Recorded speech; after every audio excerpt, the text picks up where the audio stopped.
Good morning, good morning. Hopefully everything's going well with you guys, and hopefully the microphone's working. A lot of resetting of things in the last week. Not a lot of time to test them all out. Yeah, see, what I'm not liking about this mic is that my input thing is flashing red, but it's not showing that on the OBS thing, but that's alright. Let me know if it sounds like crap. If it sounds like crap, we'll play around with it. That was the one thing, that's why we're delayed by half an hour. I was trying to get the microphone to work. Well, welcome in. Finally back into Microsoft Flight Simulator. Having a few issues since updating or since reinstalling Windows and reinstalling Microsoft Flight Simulator. It seems to be performing a little bit better. Getting a little bit better frame rate, it seems.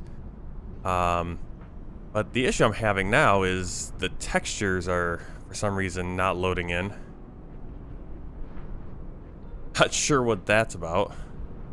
What setting is wrong there, because I have everything on ultra settings, and it's running pretty well.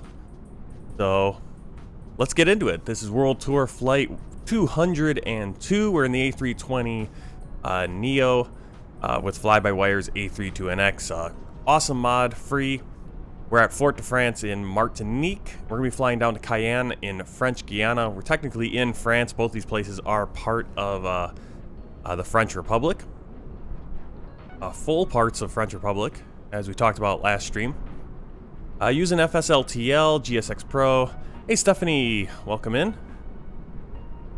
Oh, there it is. Make sure my chat's all on the right screen here. Kind of resetting where I have everything laid out on my desk here. So just getting used to that. Can't see it. I mean, there's some boxes here on the couch. There's a ton of boxes over here, just off the camera, cardboard boxes. I have the streaming computer set up, but I don't have it completely set up. I haven't done a test or anything with the stream, making sure everything works. So still on the old, or on the gaming computer streaming, doing everything on this. But we're not going to any huge airport, and I haven't really noticed a ton of performance difference, really. So it might just be a fallback option if I notice things not running as well. All right, so we're on Air France because we are flying basically a domestic flight for Air France here, because we are flying France to France. But we're over in the Caribbean. We're gonna be flying down to French Guiana, which is in South America. So let's get things going. Yeah. What do I need? All right, got flow right here. Pop open GSX and we'll start the... No, we don't need to do that yet. Get inside the plane and get some things going.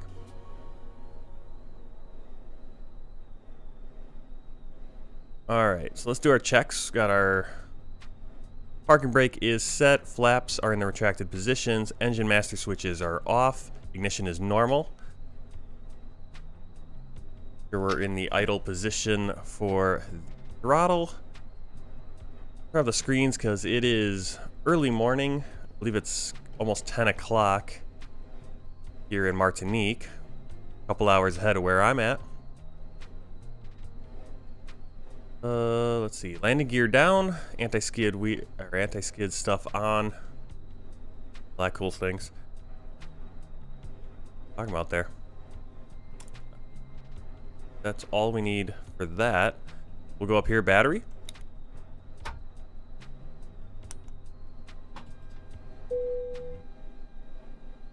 We'll turn off the music. That.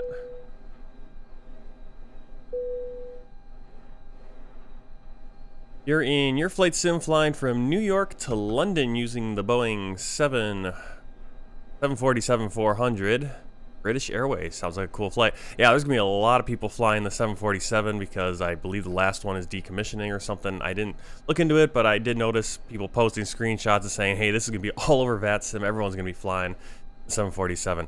We're not flying the 747 today, but maybe in this next week I'll get a good 747 flight set up. Right, supposedly we have external power. I don't think we do, so I'm gonna open GSX and see if we get external power to at least show. They kind of changed their menu here. It doesn't look like the rest of... Oh, why it does that. Why it looks like that. I don't know why my textures aren't loading in random places. And I don't know what setting could be causing that, if that's an internet issue. Yeah, I'm not sure what's going on there. Here comes the GPU.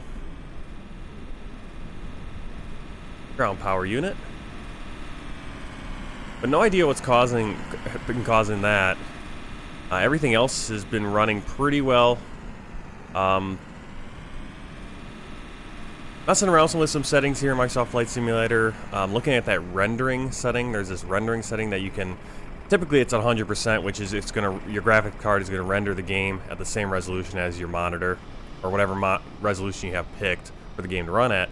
But you can actually turn that up, you know, to over 100% or below 100%, depending what you need. You need your graphics card to work harder, so that it times out right with your computer.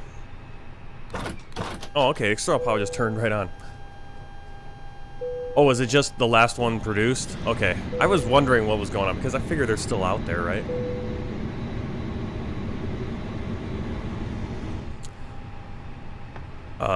Okay, so it's the last one produced. That makes sense. Alright, crew supply on, nav, 1, 2, and 3. We'll assume we did the engine tests. Let's... All good up there. That means things are going good. Things are getting set. Nav logo lights on. Wing light, we'll put that on. Strobe to auto. No smoking, auto. Emergency lights armed. Jump down to the fly pad.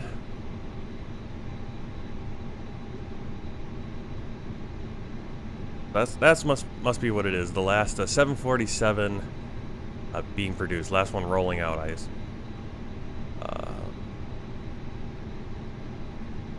Love this fly pad because it brings everything in right from SimBrief. Really cool. Even the temperatures, all that stuff.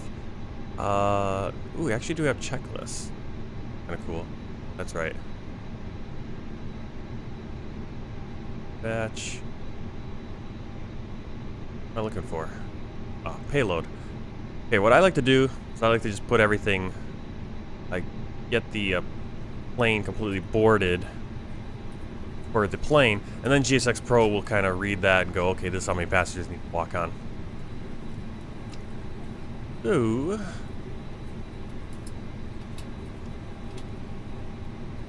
fuel. Okay, we need 9,000. I always like to add about 100 kilos just to be safe. Martinique Tower, AIRFRANS 600. Parking 12. Request clearance to Cayenne, Félix, Eboué with information X-ray. Oh. AIRFRANS 600, clear to Cayenne, Félix, Eboué, 501 Romeo, departure, runway 10, initial climb, 3,000, then as filed. Did I request that? 6554.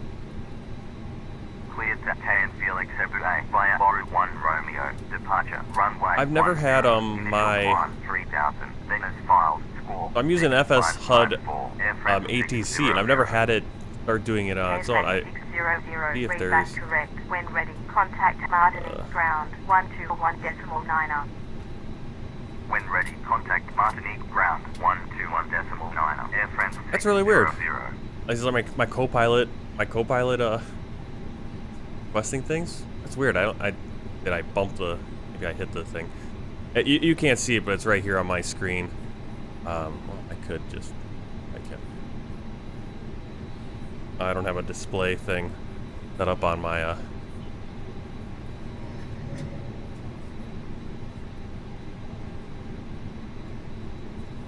That's what I'm seeing right there. Little ATC. And it works with FSLTL now. Go back to this screen. Alright, so plane is fueling up.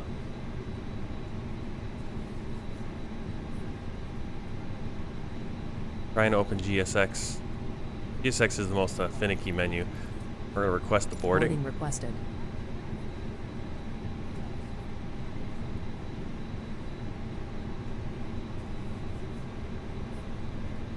our screen so we can actually see what we're doing. Glare shield.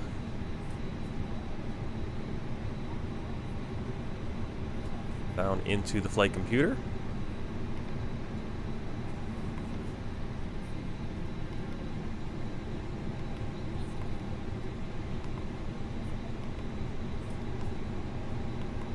What's really cool is we can just pull this all in right from SimBrief.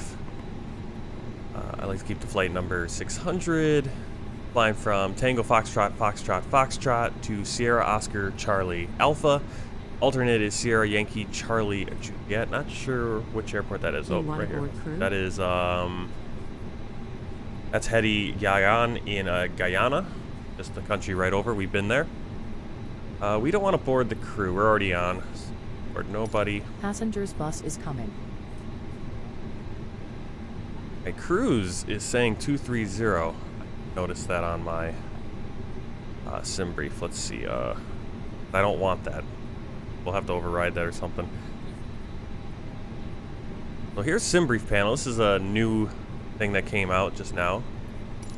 Pull in your SimBrief, and there it is. So instead of me having to pull it up using the PDF and everything, you just have it right there, right in, and it works really nice. It doesn't get no performance hit or anything. So there's our, it even gives us our landing elevations, which is really cool. Cruise 230, yeah. Hey, why? 30. It's done this last few flights. SimBrief has given me this 230 cruise. So we're gonna override that, I think.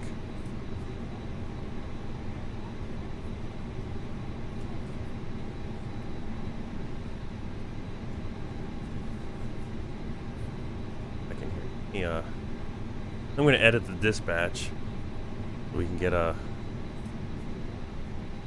Why we're going 2-0 for everything. My flight level.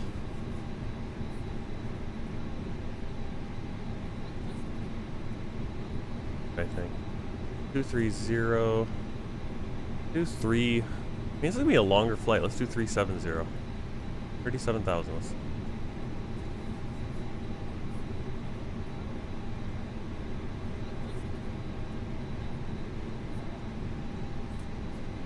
Oh, I should put the same passengers. Stephanie is going to is landing in Heathrow, and then we'll be flying down to that what is that airport? That's that Doha, that Qatar. Okay, there we go. Now we got it. All right, so we're gonna fetch this again. We're also gonna go back in here. I don't think we can switch it in here though, so that's gonna mess things up. Now, usually this automatically opens the passenger door for us. Must not have that setting set. Must not have that setting set. Fuel didn't change. Yes. Martinique ground, AIRFRANS 600, parking 12. Request pushback and start up. Who is doing that? AIRFRANS 600, pushback and start up approved. Am I hitting the... Pushback and start up approved, AIRFRANS 600. Am I hitting... Is enter?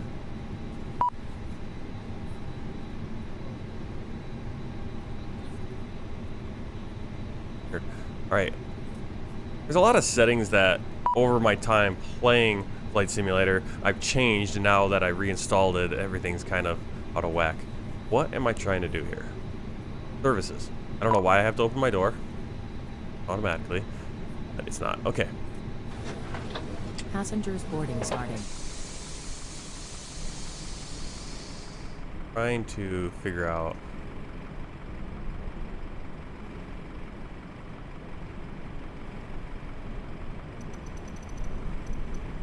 Again, like assistance or something? No. Why is...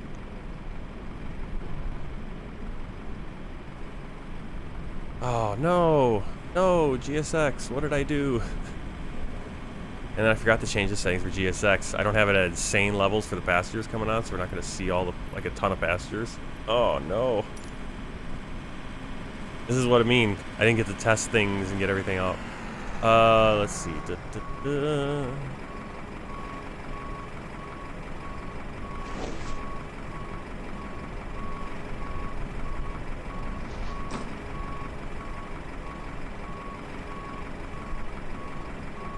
Yeah, this one's gonna be a little bit of a trying to.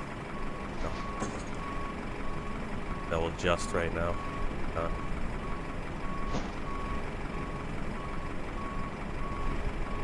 Well, we have a few passengers.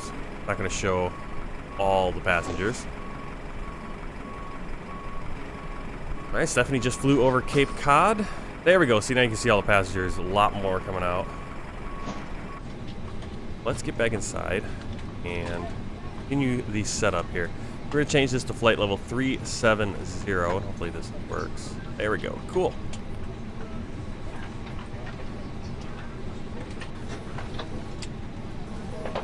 Let's start this over again.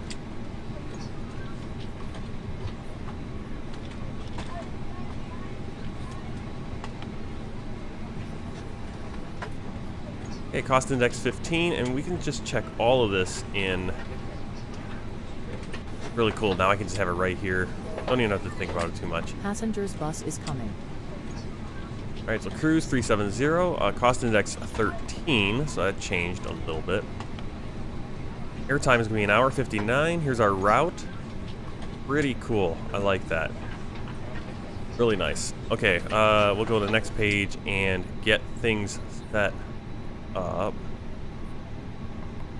Since we have everything on board already, as far as the plane thinks, go like that. Fuel planning 9.1.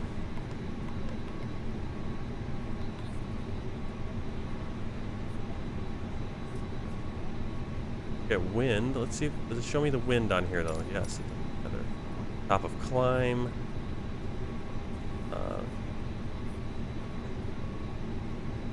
Oh, I don't know which wind to look at. Oh, average wind, I believe, is what we.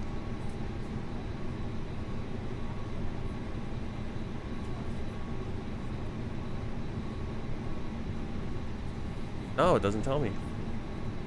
Not like on the part. I don't think so.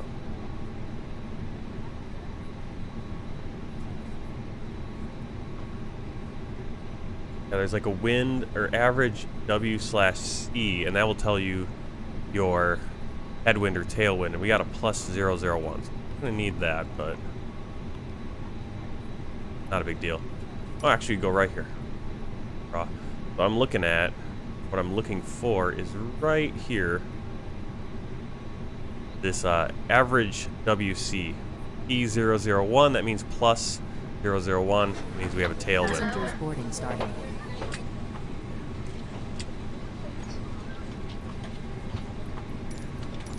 Payload, clock fuel, egg count. We have 67 passengers. Those passengers are coming on board. There they are. Unfortunately, textures are not loading in behind me. We're getting the raw satellite imagery. On the other side, you can hear they're loading the cargo and. Uh-oh. Uh-oh. Okay. Really cool is that they're only loading on the front now with the A32NX. It used to they would try to load in the back, but we can't open the door in the back or load passengers back there. So it's actually integrated better with the A320 now, GSX Pro.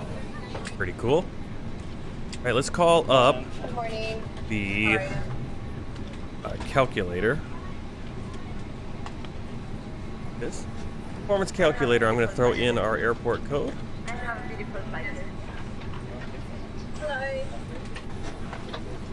Taking off. Martinique Tower, AIRFRANS 600, parking 1. Okay, now I'm requesting Cayenne, Félix, our departure. with information X-ray. AIRFRANS 600 to Cayenne, Félix, Eboué, Alright, runway 501 10. Romeo, departure, runway 10, initial climb, 3000, Venice file, squawk, 6546. cleared to Cayenne Felix Eboué via Boru 1 Romeo. Departure, runway 10. Initial climb 3000. Then as filed, squawk 6546. AirFRANS 600. AirFRANS 600, read back to rest. When ready, contact Martinique ground 121.9er. When ready, contact Martinique ground 121.9er. Passengers bus is AirFRANS coming. 600. Oh, they have to bring a lot of buses too to get all these passengers on. Okay, so I got all this information in. Brings in, we can pull in the MEDAR data too. Takeoff weight is 69.0. Here, so I'm looking at you guys what I'm looking at. Center of gravity. This one, they used to have a little thing showing above and below. I think it's standard though because we're above 27. Flex for the takeoff thrust, climb thrust, comp 1 plus. F for the flaps, and we'll have the air conditioning on, so let's calculate. Alright, go to the performance page. Our flaps 1, thrust reduction 1010. 1010 for the engine out. Flex takeoff is 64 degrees Celsius, and our speeds are 152, 152, and 153. Green dot is at 225 knots. All right, that is all we need for the calculator.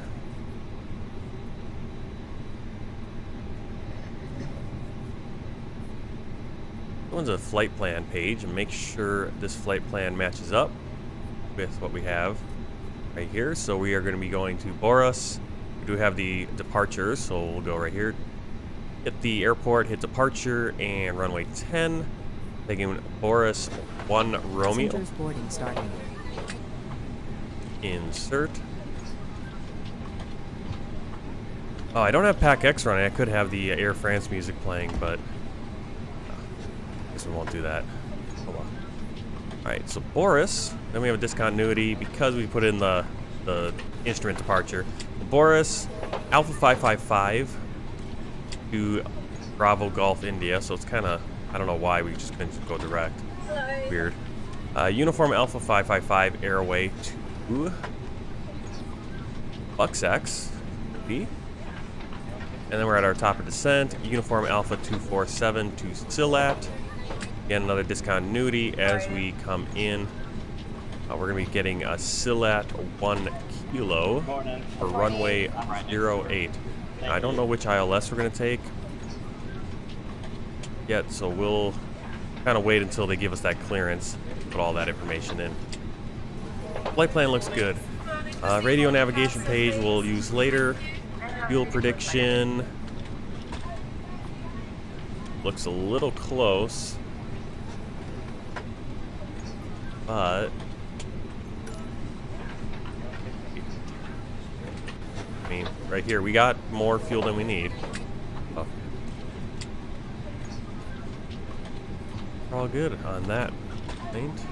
Hi. Thank you.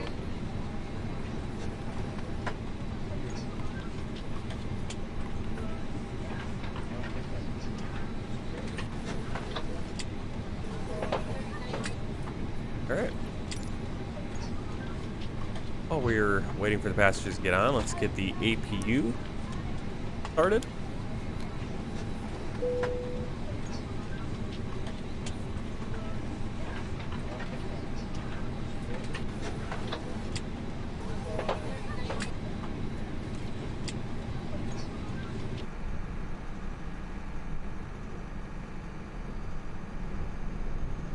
You can see I'm having issues loading in the textures for the airport.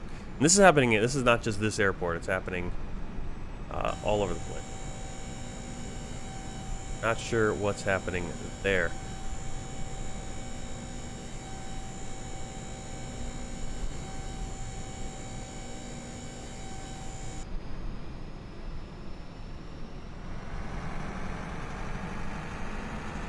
Alright, looks like we are done loading cargo and everything.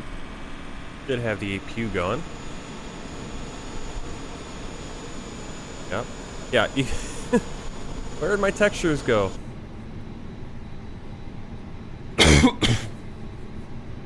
Alright, APU bleed on.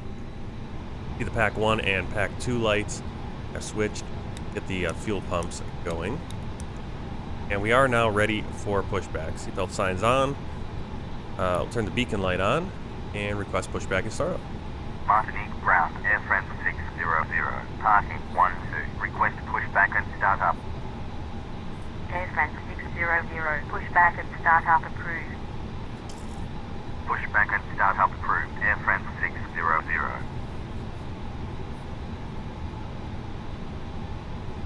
ESX menu takes a little.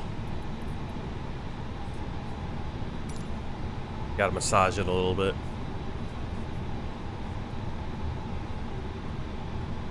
Yes, no. Please, please.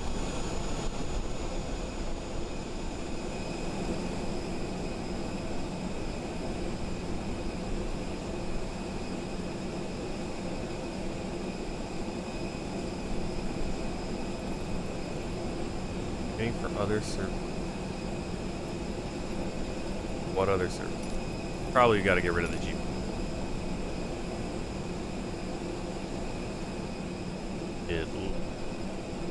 I like how all the cones disappeared for some reason. Someone should be coming for the GPU. We do have the walker now, so it is working. Hopefully the GPU disconnects so we don't fly with it or something. Hello, Captain. We are ready for pushback. I like the bloom setting. The bloom is a little excessive today. I don't know.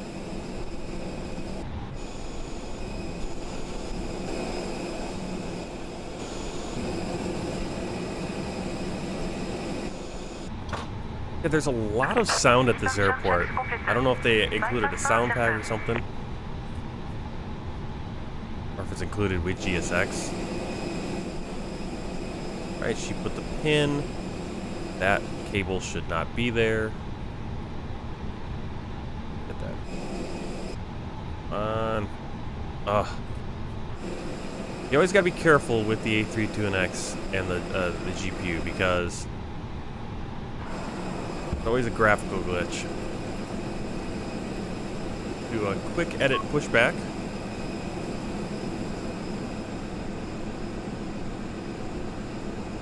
Navigraphs over here. Let me see where we're. Runway 10. We're going to want to push back so our tail is pointed over there. That's 28 right here. Ends all the way down there. A little bit of a long taxi. Want to go.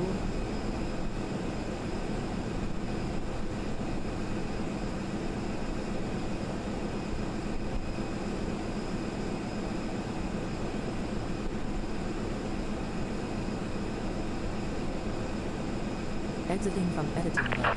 Please wait.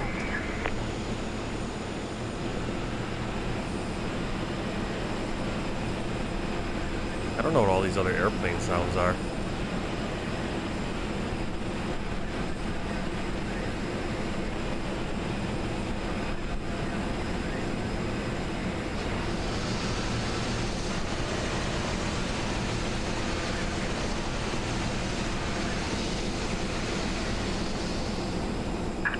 Release parking brake.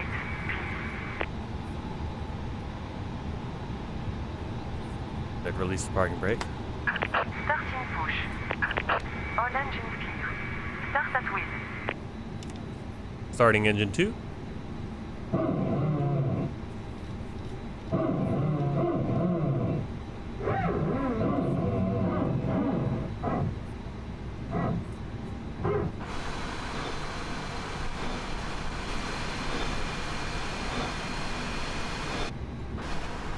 Oh, I can't get these textures loaded.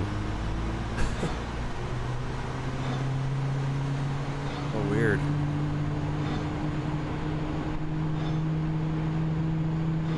And no, it's not a mod issue because it was doing this when I was testing before I put any mods in. this airport, anything. I'd load into any airport, and depending on where I was, stuff would kind of come in and out. So I'm not really sure what is causing that. If anyone knows, let me know.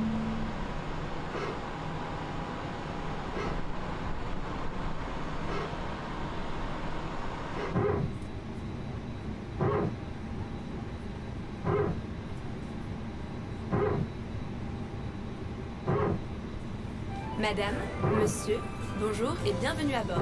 Welcome aboard, ladies and gentlemen. Ce film concerne votre sécurité. Merci de nous accorder votre attention. For your safety and comfort, please take a moment to watch the following safety video.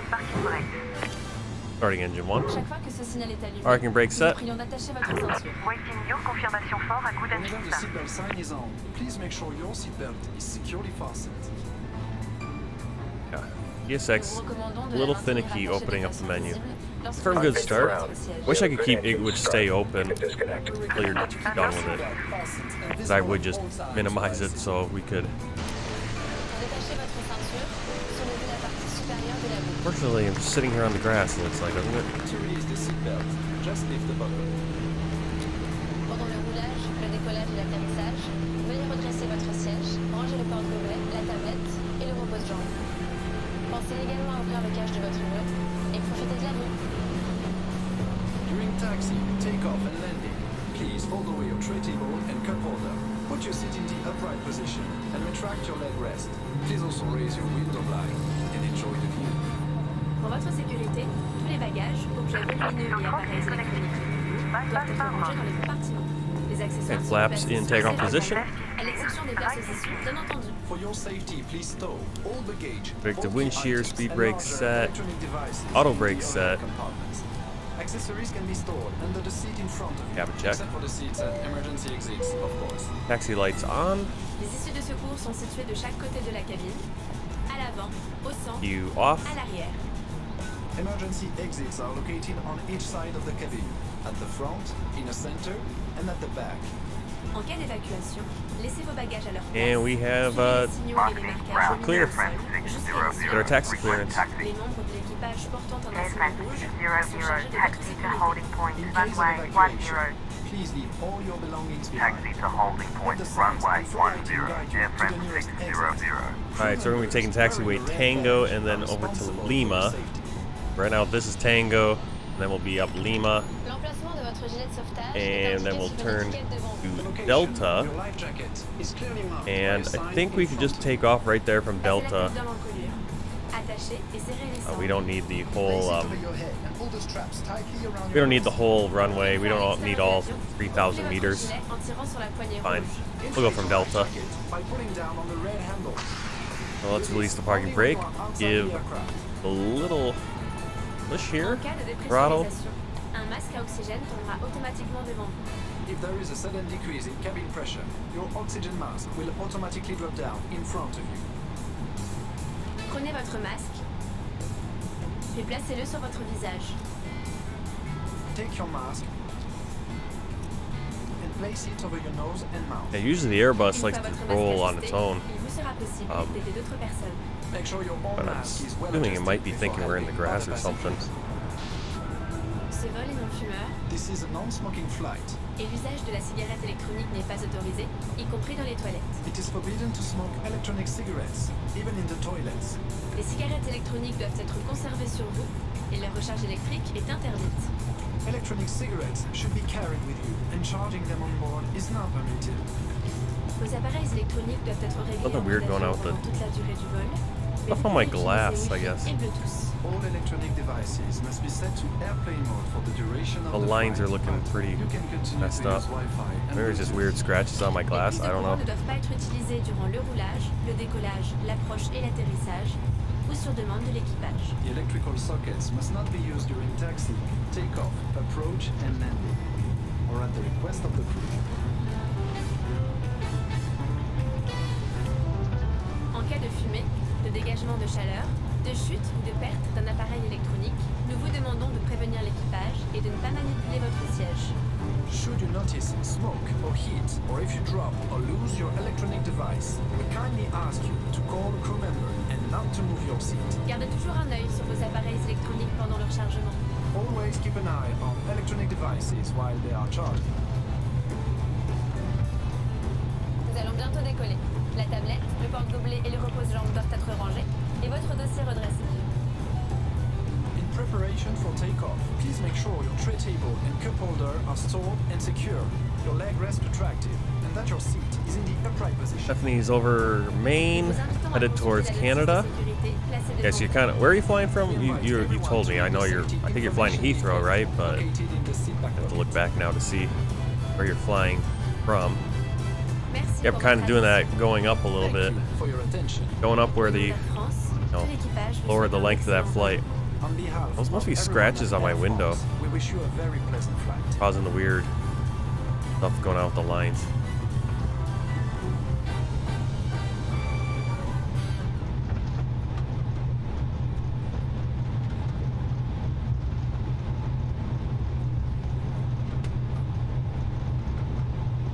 Heathrow from JFK.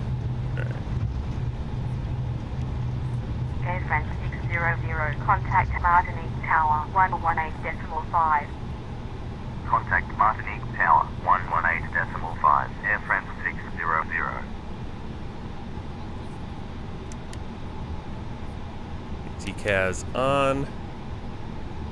Radar on. Landing lights on.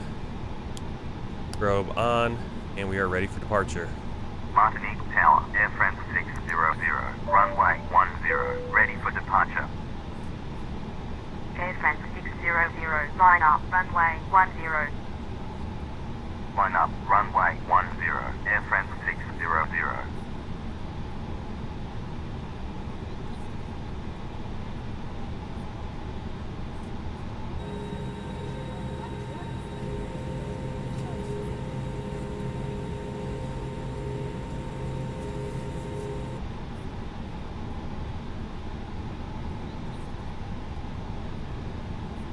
The tree's looking really nice down here. I do need to schedule a flight for flying up here in the north, because we got all the snow now. Okay, a little bit of a whoa. But climb onto the runway. Not much of a texture. 90 degrees at 12 knots, runway 10. Yeah, I don't know what is going on with the textures. Runway 10, cleared for takeoff. Never had this problem AirFrance really before. 600.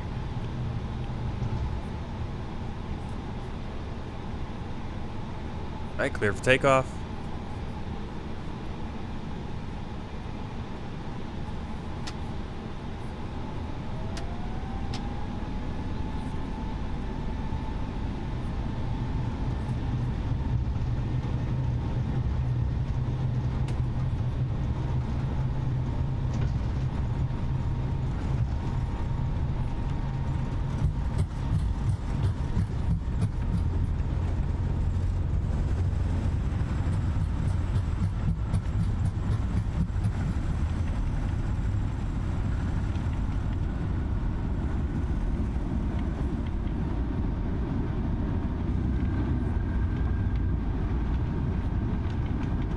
One, rotate.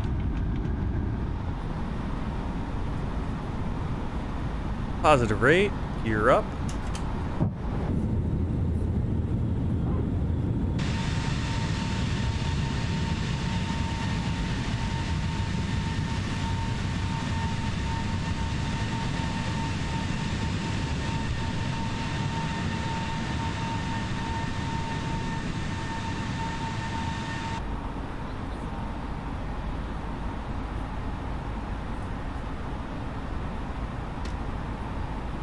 Climb thrust.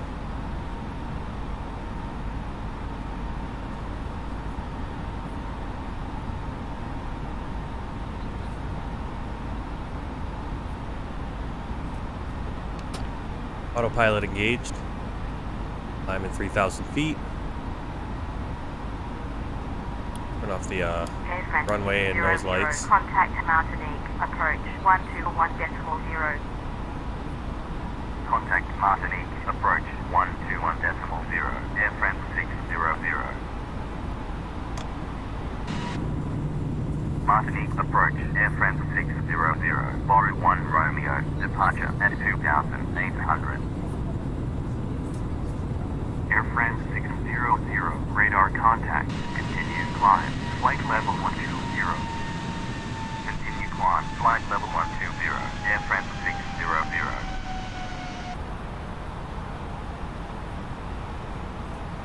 Okay, 12,000 feet. When you climb, we're gonna make a turn right here along the coast.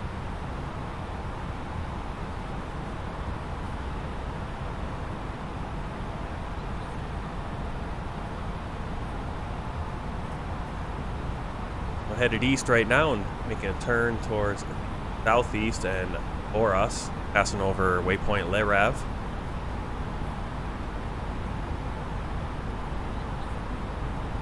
St. Lucia will be on our right once we clear Martinique. St. Lucia, then we should see St. Vincent off in the distance. We'll be flying right over Bridgetown. That's Bravo Golf, India.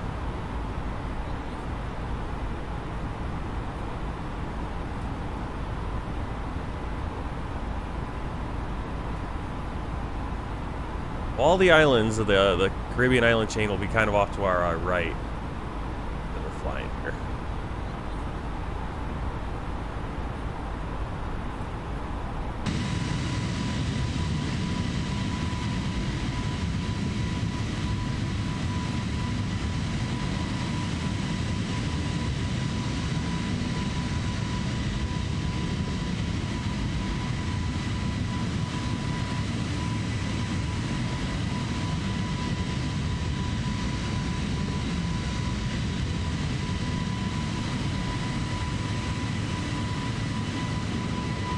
Yeah, the sim and the streaming is performing way better than last week, and I don't know if a good fresh install or something, or there were settings I had wrong.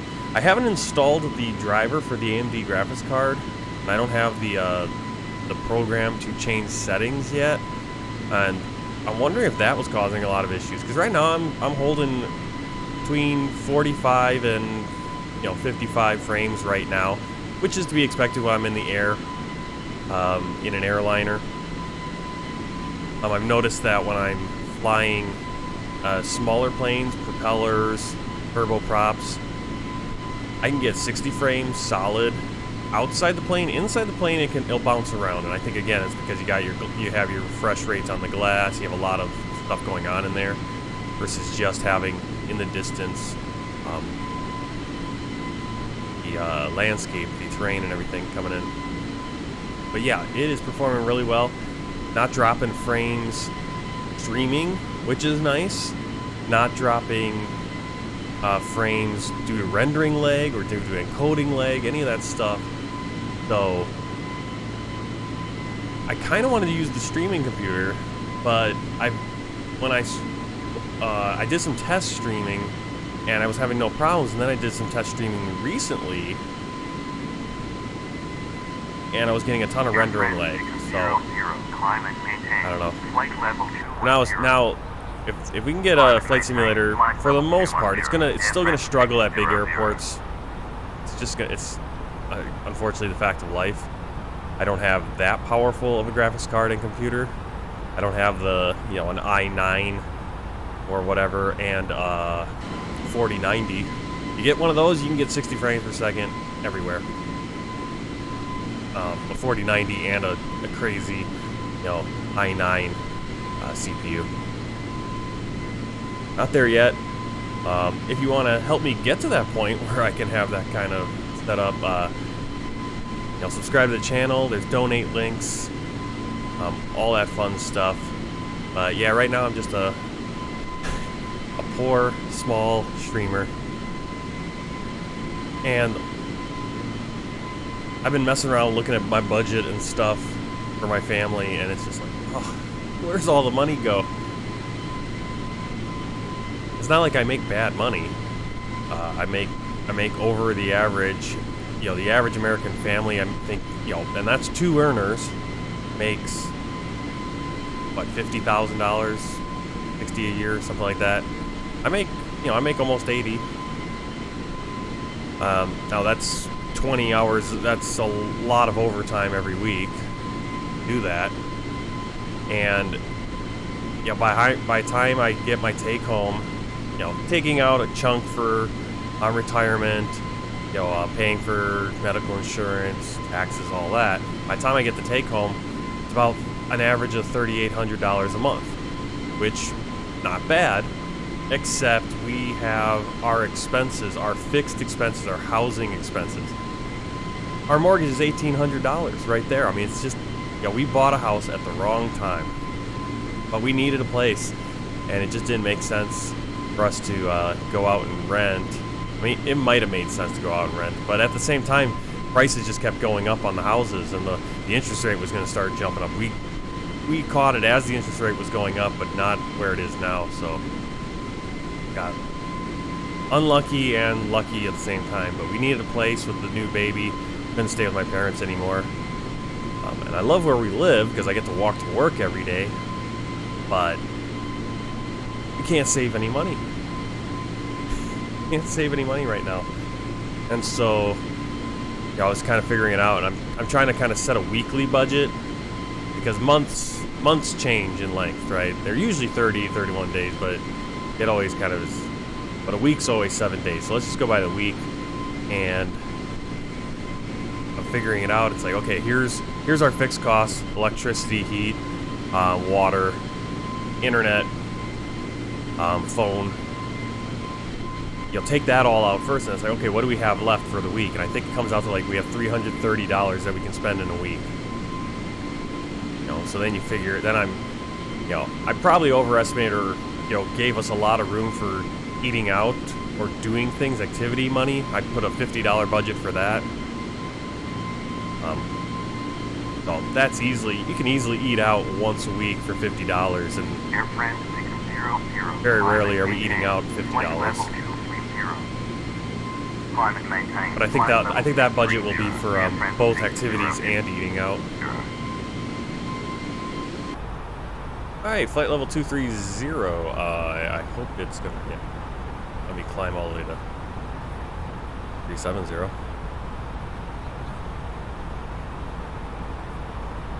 Now let's turn off the seatbelt signs and or landing lights. I didn't turn Pack X on today, and I'm wondering how much of an impact that will have. But I didn't turn it on. I don't know if I even have it set up right. I forgot to turn it on at least, so we don't get all the cool things. Actually, but the Flybywire plane comes with its own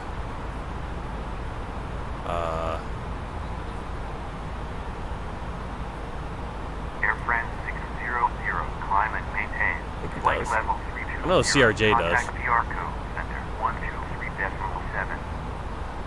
Them options? Climb and maintain. Flight level 320.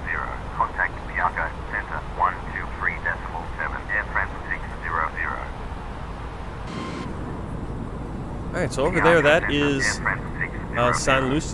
Lucia, right over there. At flight level 220, climbing flight level 320. And Stephanie's over New Brunswick, Canada.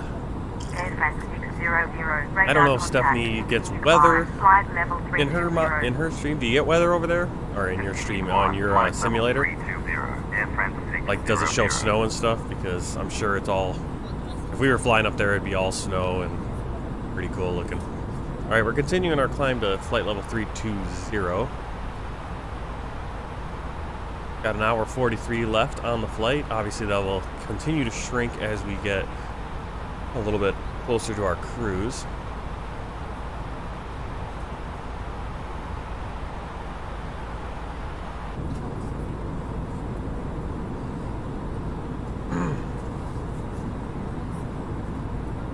But yeah, I put together a little sheet just going through all of our, like, what we spend beyond the kind of non-negotiables, right? You need to pay for your electricity and your water and your natural gas and your mortgage. Those you need to pay for. Now, where we can cut some costs is going to be internet. Now, unfortunately, I like to stream, so we're going to keep the internet, but we're going to knock off the cable. I think we're paying $20 for that, so that's $20 extra a month.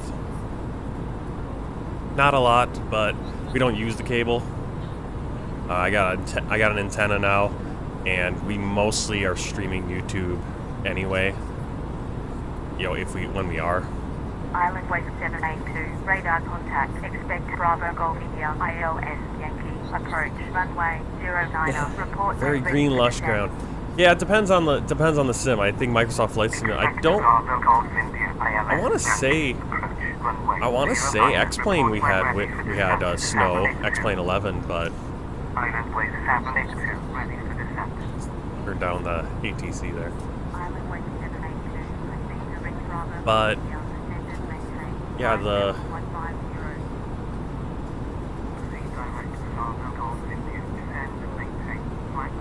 think it had snow, but I don't think it was as dynamic as the snow in Flight Simulator, Microsoft Flight Simulator.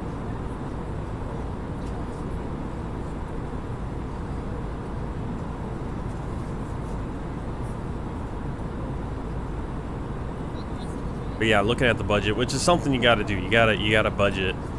But it's kind of irritating because I feel like I have a good paying job, but it disappears so quick because we have such a big mortgage. It's just, the house payment is just so big, and then our electric and natural gas bill doubled a month ago, and it's been since. So it went from $150 a month, which was like, okay, to $300 a month, or $250 to $300 a month, anywhere in there. And it's like, okay, I wasn't planning on that. So we're gonna save 20. You know, cut $20 gonna cut for the cable.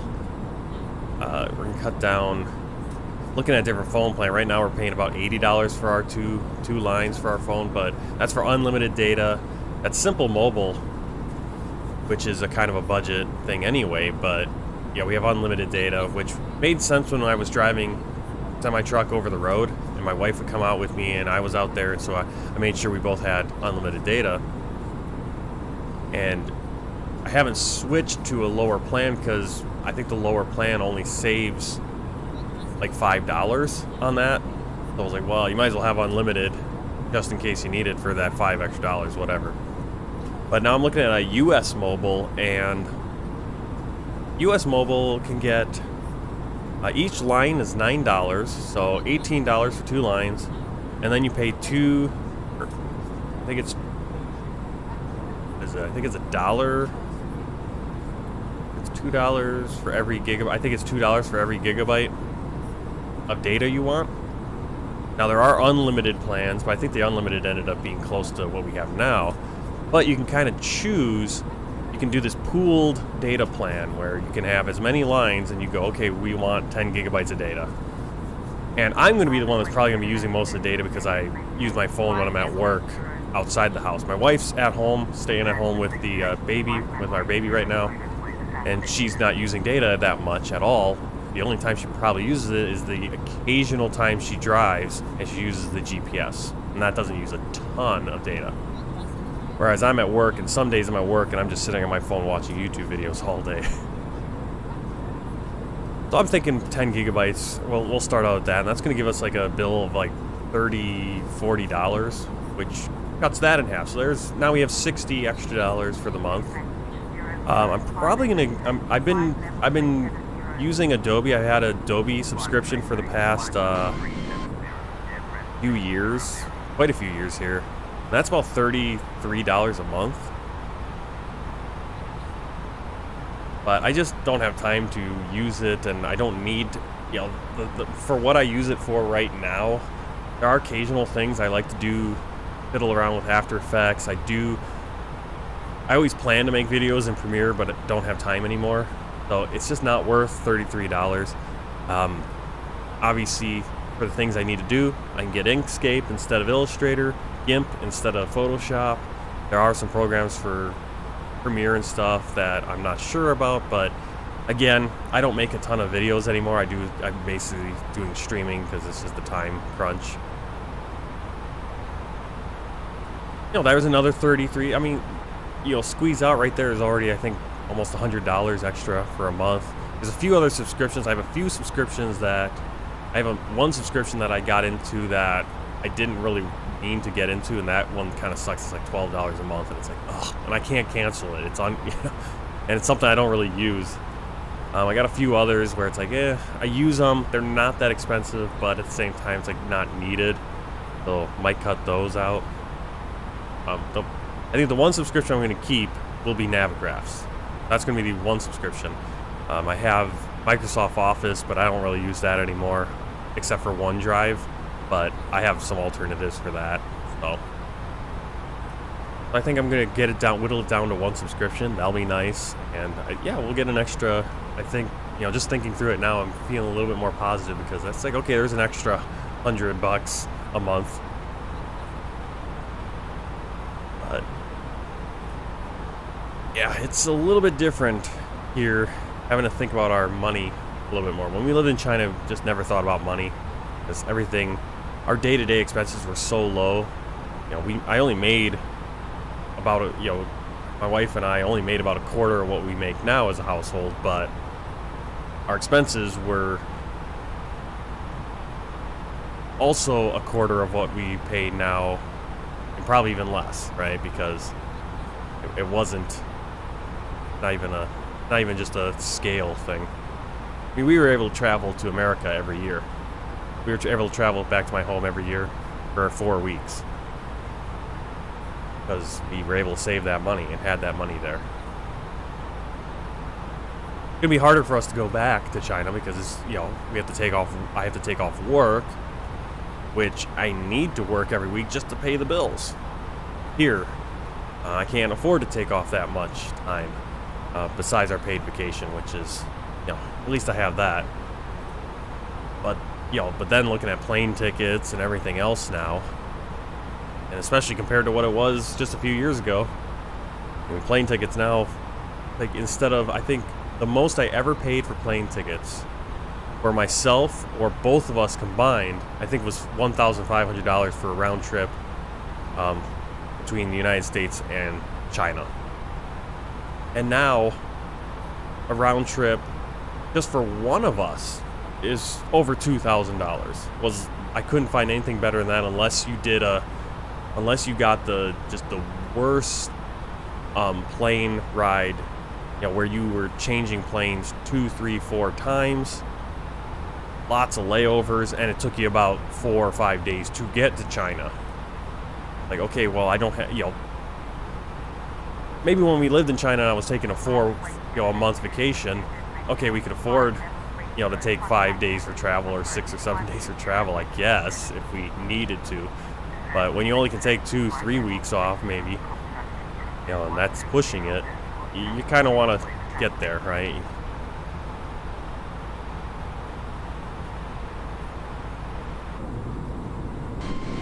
All right, we just flew over Bridgetown in Barbados, I believe that is. I believe that's Barbados. I don't know if I don't think we've flown there yet. We will be flying. I think this is Barbados. It's beautiful, isn't it? Incredible.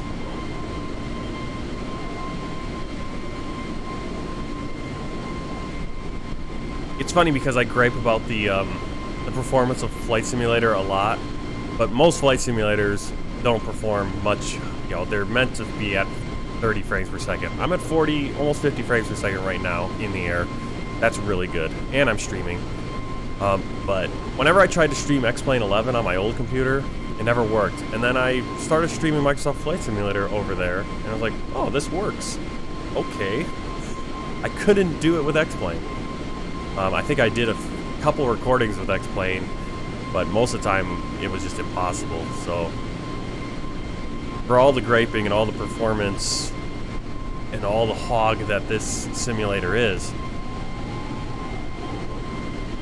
considering how beautiful it is too, amazing. Alright, so we just passed over Barbados. Off in the distance over there is the rest of the island chain, probably, St. Vincent and the Grenadines and those kind of places.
I can't.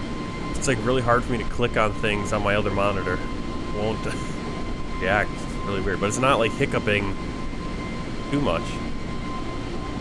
All right, I need to step away. So I'm gonna leave you in this view for now, and I will see you in just a few.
Hi, Sasha.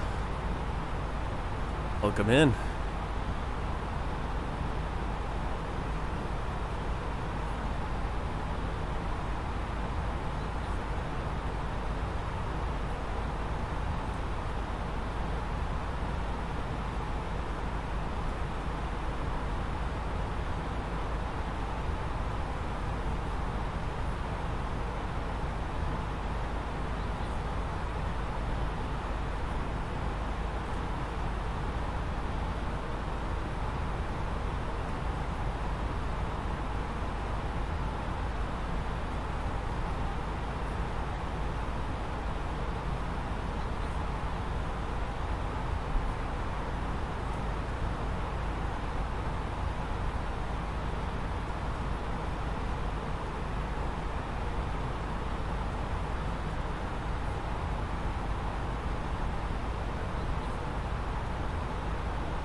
It's going all right.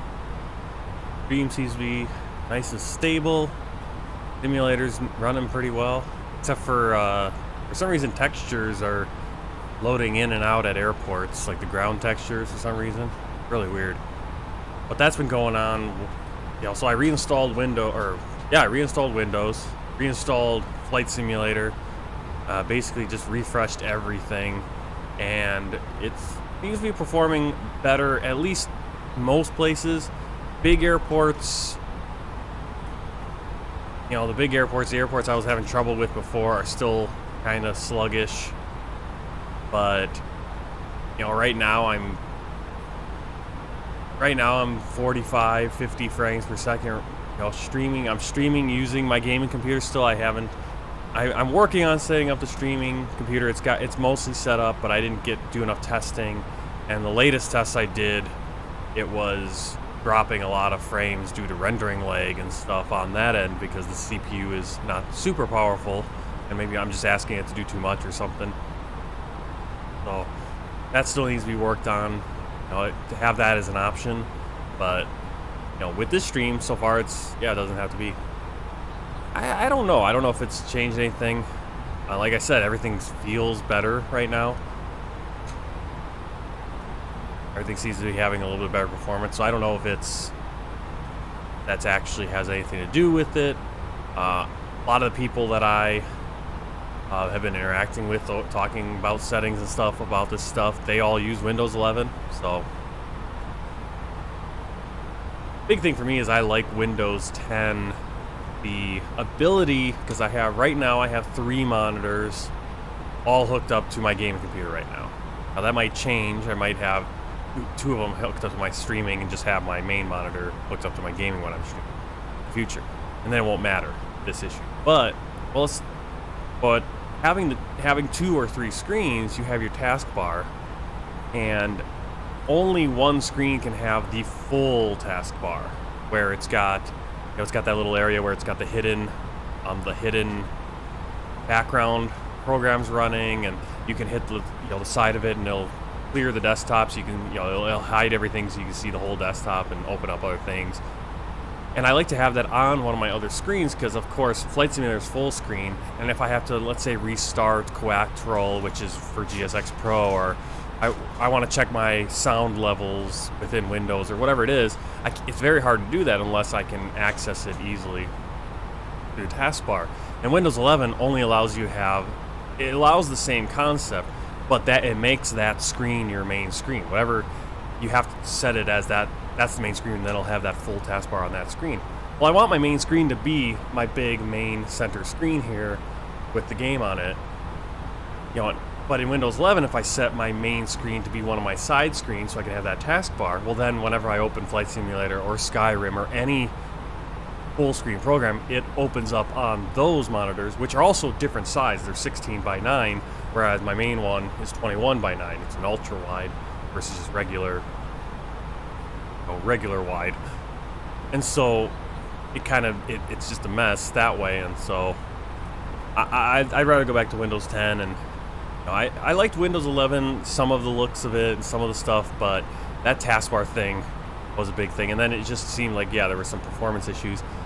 I'm not sure if it, you know, maybe a lot of the performance issues I was running into was because I had done a lot of stuff in the AMD driver for the graphics card in the AMD program for controlling the graphics card. Maybe I, you know, tweaked too many settings on the overclocking or whatever, and it was causing an imbalance or whatever. But now this flight I haven't done anything. I'm just on ultra settings. The only two settings I've changed are the LODs, the LODs. For the terrain, I've put it just back down to 100 instead of the 200 that ultra is at. And I think building details also at 100. But you can't even notice really those anyway. I mean, but they're big performance boosts. And then everything else still ultra. I turned up one of the texture settings to 8x8 from 6x6 to make my graphics card work a little bit more. So it'll slow the graphics card down because it has to do a little bit more processing, and then the CPU can keep up. Because that's the big thing, I'm bottlenecking the CPU a lot because my graphics card is able to do everything faster than my CPU can't keep up. And then I'm looking at that rendering scale thing too, is that you can actually upscale it, you know, and have it, instead of rendering at my native resolution, I can render it at 4K or render it at, you know, a little bit higher, use the graphics card more, and they'll slow down the graphics card processing, and it kind of balance out. For this one, I'd have the rendering at 100. And you can do it the opposite direction too. You can render at a lower resolution and then upscale it or do whatever. All right, I gotta run for a second here.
Hey, hey, Fook. Hey, glad to see ya. Welcome in. Yep, flying over French territory. Technically, it's just France.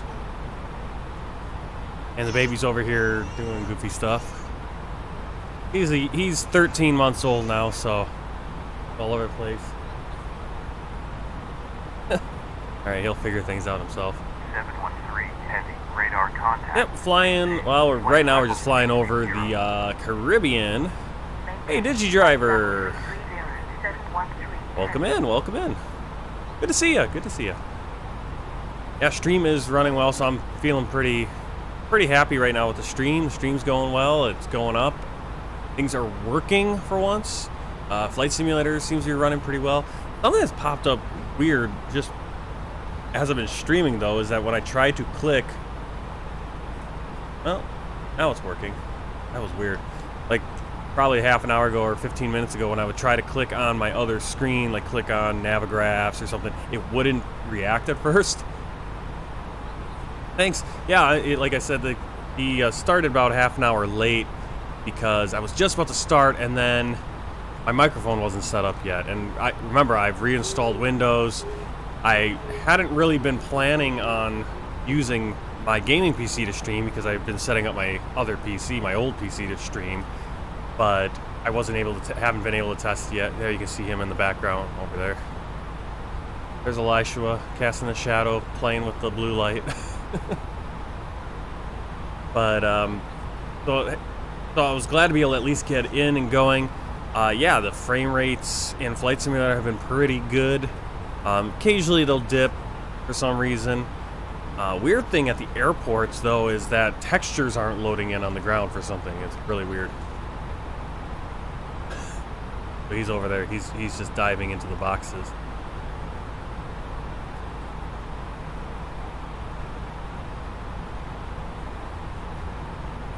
Yep, he's the co-pilot.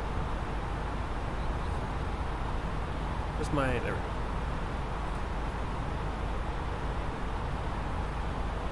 See if I can get going in on the boxes right now. Let's tilt the camera. So you can...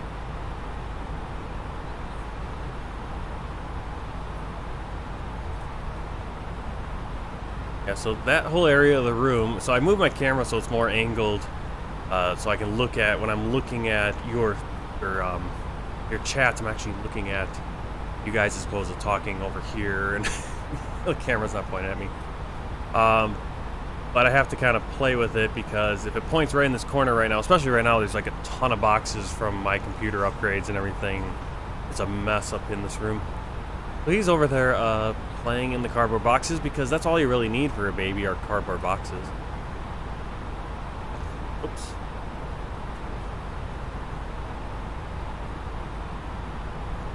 All you really need. Now I'm out of focus.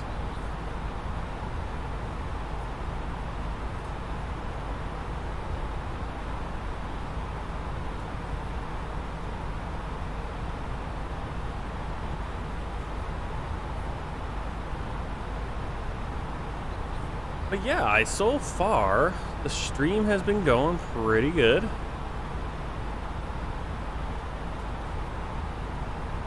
Pagination is like an N-core processor and GPU. Or an iPad, some parents say. Yeah, we're trying, well, we'll sit them down in front of our big, huge, giant TV we got when we moved into this house. We didn't get it, it was gifted to us. We got a big, giant screen. We'll throw on YouTube and play simple songs or super simple songs or whatever, or we'll just go through watching, old rock and roll concerts and stuff at times. But he's at that point now. Make sure he's not going under my computer to go turn off everything, because he basically knows how to unplug outlets and flip switches. All my computer switches, he knows how to flip those. So my gaming computer, the computer I'm streaming on right now, is up on a file cabinet, so he can't reach that. The problem is my streaming computer and the power strip that powering everything is right down on the ground where he can get at it.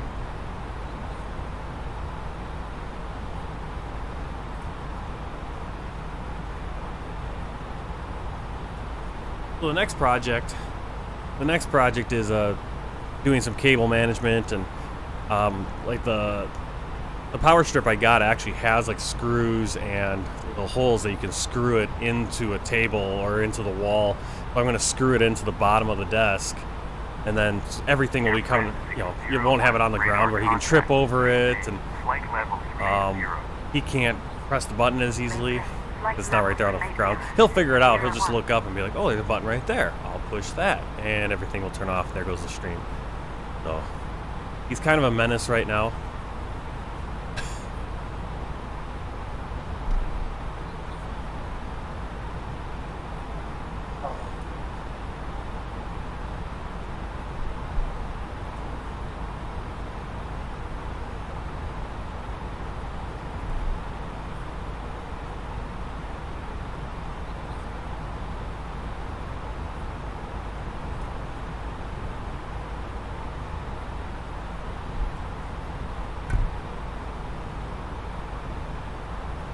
Say things, talk.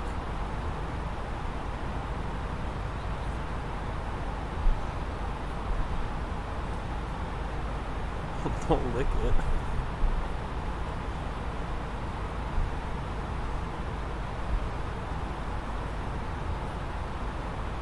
KLM 713 heavy. Expect Zulu Yankee 1 ILS.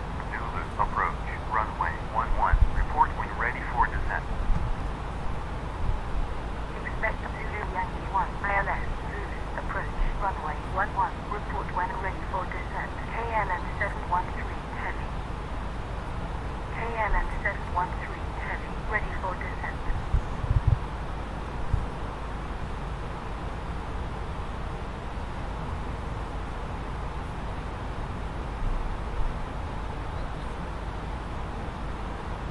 No, you don't need to eat it. You don't need to eat it.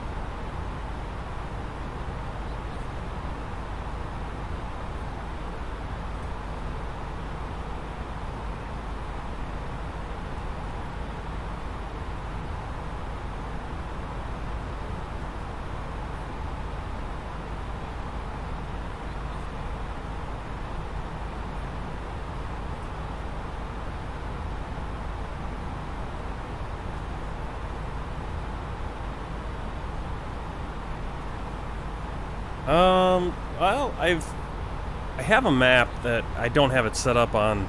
I haven't reset it up on this computer because I did a reinstall and everything. But I need to, let me see if I can pull up. Okay, you need to stop. Oh, you need to stop. Or talk into it if you want. But let me see if I can pull up Volanta and see where we've been. Because the map I have it actually has all the flags and shows basically the countries that I've shown. So I'm flying into every country in the world. I'm not just flying like a, I know some people that do a world tour and it's just kind of flying around the world. I'm basically flying to every country, so it's bouncing back and forth over things. Let's see if I can get a Volanta. KLM 713 heavy. Descend and maintain. Flight level 240. Descend and maintain. Flight level 240. KLM 713 heavy.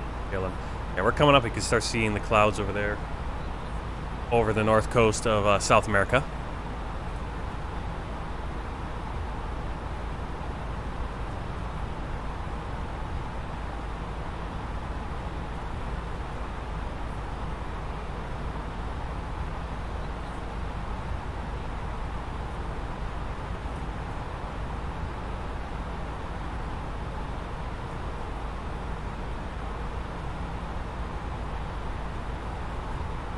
Well, it's a world tour, but we're flying into every country. That's how we're doing it. We're not just going, you know,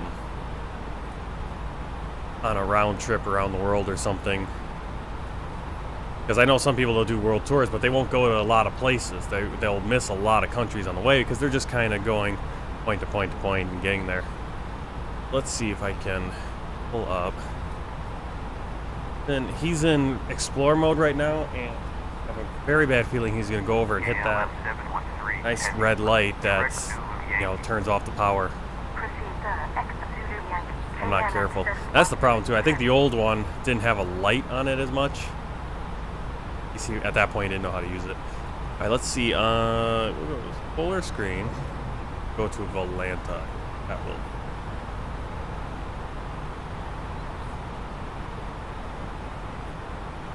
What I want to do is I want to look at my flights, or I want to look at my aircraft. This is the world tour. These are all the flights in Flight Simulator on this world tour that I've done. And I believe we started somewhere here in Africa. I started in Microsoft Flight Simulator in Cairo because I had been doing it in X-Plane all over this part of the world. Into Cairo was my last one in X-Plane, and then I started it, but I hadn't been streaming or YouTubing any of it. And so then I started doing that, and that was somewhere in here. But you can kind of see we've hit all these countries. You know, it looks like a big gap here because of course that's the desert, but we did hit Libya and Chad. So you can see how some of the flights have they jump over each other because we're back and forth, getting to all the little countries. Got out to Iceland, Greenland. We got all the way up here to Svalbard. Bounced over. Basically, we were here in Africa. Kind of bounced around the Middle East, up into Europe. That's really weird that when I'm trying to use my other screen here, locked up some.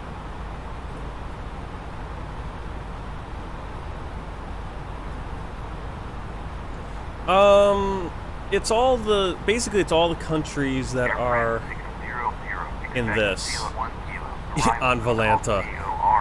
I think it's basically what it is.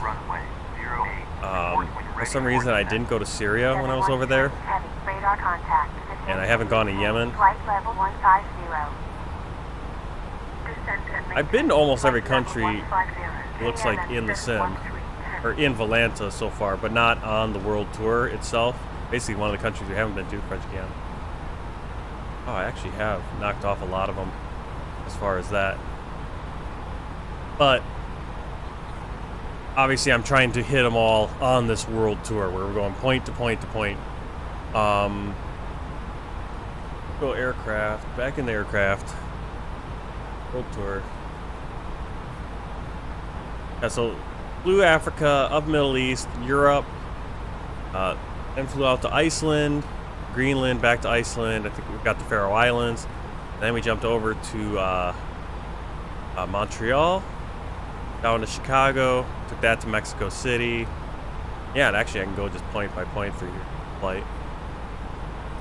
We went Mexico City down into Colombia, Colombia down to Bolivia. You can see we bounced around South America, and basically this is the last place we need to go into South America is French Guiana. We're going to fly into French Guiana. We're going to then fly back to Martinique. We're working on the Caribbean islands here.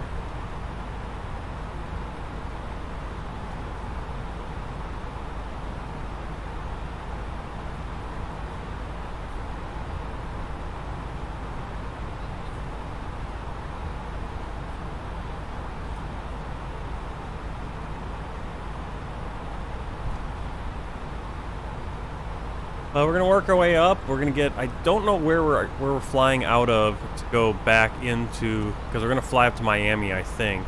From Miami over to Bermuda, and then Bermuda up to New York, and then fly. We're gonna do a few flights across the United States. I think we're going New York to Dallas, and then Dallas. I believe we're going up to Vancouver because there's a nice freeware Vancouver airport. And we'll go Vancouver down to San Diego because I like flying out of San Diego. Or I think we're flying to San Francisco, then to San Diego. So we'll get some cool airports there. And then from San Diego, we'll be out into Hawaii.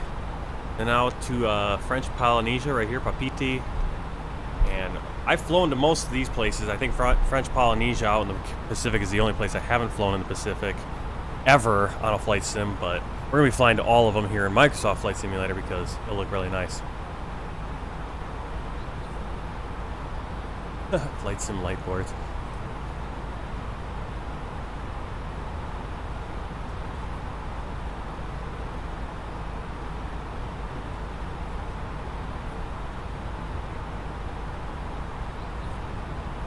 Out of 100%, how far am I done with the world tour?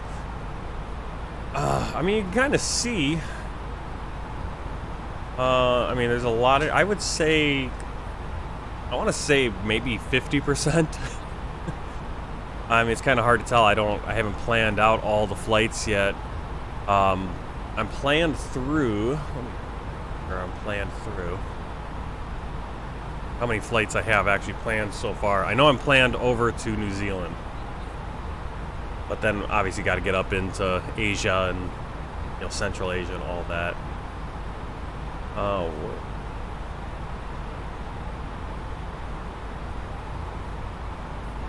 Really wish he would not go back there.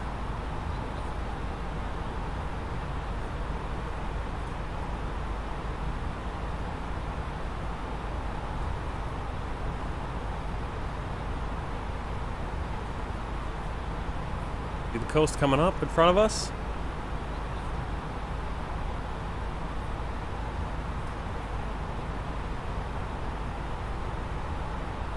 Helen 713, heavy descent and maintain flight level 60. Descent and maintain flight level 60. Cayenne 713, heavy. Need to build like a fence or something.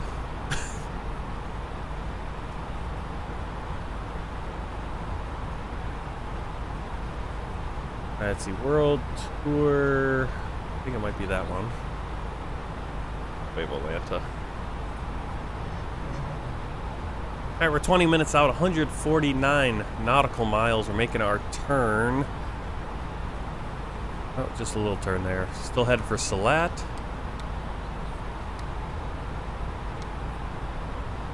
Oh, that's quite a while. Alright, Salat, and then, our destination data while we're in here. ATSU, AOC menu, weather request, send, Tango Foxtrot, that's our departure, arrival, and our alternate right there. Sending. Ground spoilers.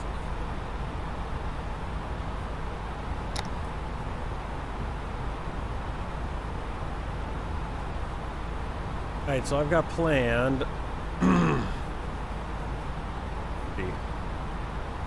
Yeah, I'm planned through. We're flying from New International Airport out to Auckland Airport in New Zealand. That's gonna be flight 236. So we got 34 flights between now and then. And that's just getting to New Zealand. Then we have to hop over to Australia. Maybe we'll do a couple flights in Australia. You know, fly over to Perth or something. I'm not sure yet. And then up to Papua New Guinea, Guam. You know, there's a lot. So I wouldn't be surprised if I'm about halfway. I'm either 2/3 or halfway. I don't know if this is going to end up being 300 flights or if it's going to end up being 400 flights to get all the way around the world. We need to get back to complete the entire journey. You know, we need to, you know, you saw what we haven't gone to. Basically, you know, we got to get, once we get over to New Zealand, Australia, Papua New Guinea, the Philippines, Indonesia, Malaysia, Japan, Taiwan, probably Guam. There are a few places there that we won't have gotten to yet. South and North Korea, China, of course. You know, get into Europe, or get into Asia. Get all the stands, Uzbekistan, Kazakhstan, Kyrgyzstan, Tajikistan, Turkmenistan. That was really fun flying to all those places back in X-Plane. We'll be flying into Nepal, I believe. Which one? Is Nepal the one with the... Oh, Kathmandu. What's the one? Bhutan's the one. What's Paro? Yeah, Paro's in Bhutan, so we'll be flying that one. That's a nice approach. But we'll be able to fly it in the actual plane. But we'll... Yeah, basically we need to get over... I'm thinking the last place we'll fly to is we'll hit up Syria and Yemen. Those will probably be the last ones, at least on the main line where we've flew point to point. Then there'll be a few places I'll have to clean up. There's a place out in Canada, which is part of France, which is considered separate here in Valenta. There's also like some of the islands out in the middle of the Indian Ocean that are super far away from anything that I can't fly a big plane to them, but I'm not going to fly a 12-hour flight in a prop to try to get there, because those are tiny little airports. I don't know how, I don't know, but like some like the Sandwich Islands, there's some places that I just can't get to. One like South Georgia and the South Sandwich Islands. The closest place I was to those was the Falkland Islands, and I think it would have been like a 5 or 6 hour. It's like a 5-6 hour flight with the A320. And the problem with the A320, yep, Saint Pierre at Miquelon, French Island near New York. Yep. So that one will probably I might insert that in as when we fly back to New York. Maybe I'll fly over to Montreal or something, or wherever close. We'll do a little flight, hop over.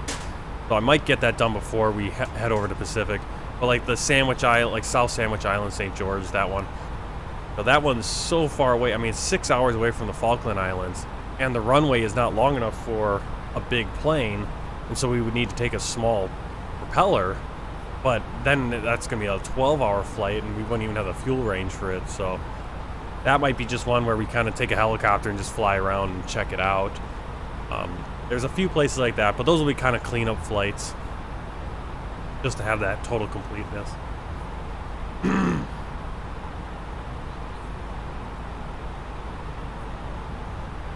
And if you look at it, it's always interesting to kind of look at, on Valenta, it tells you your top 5 airports that you've used in this plane that you've landed at and taken off from.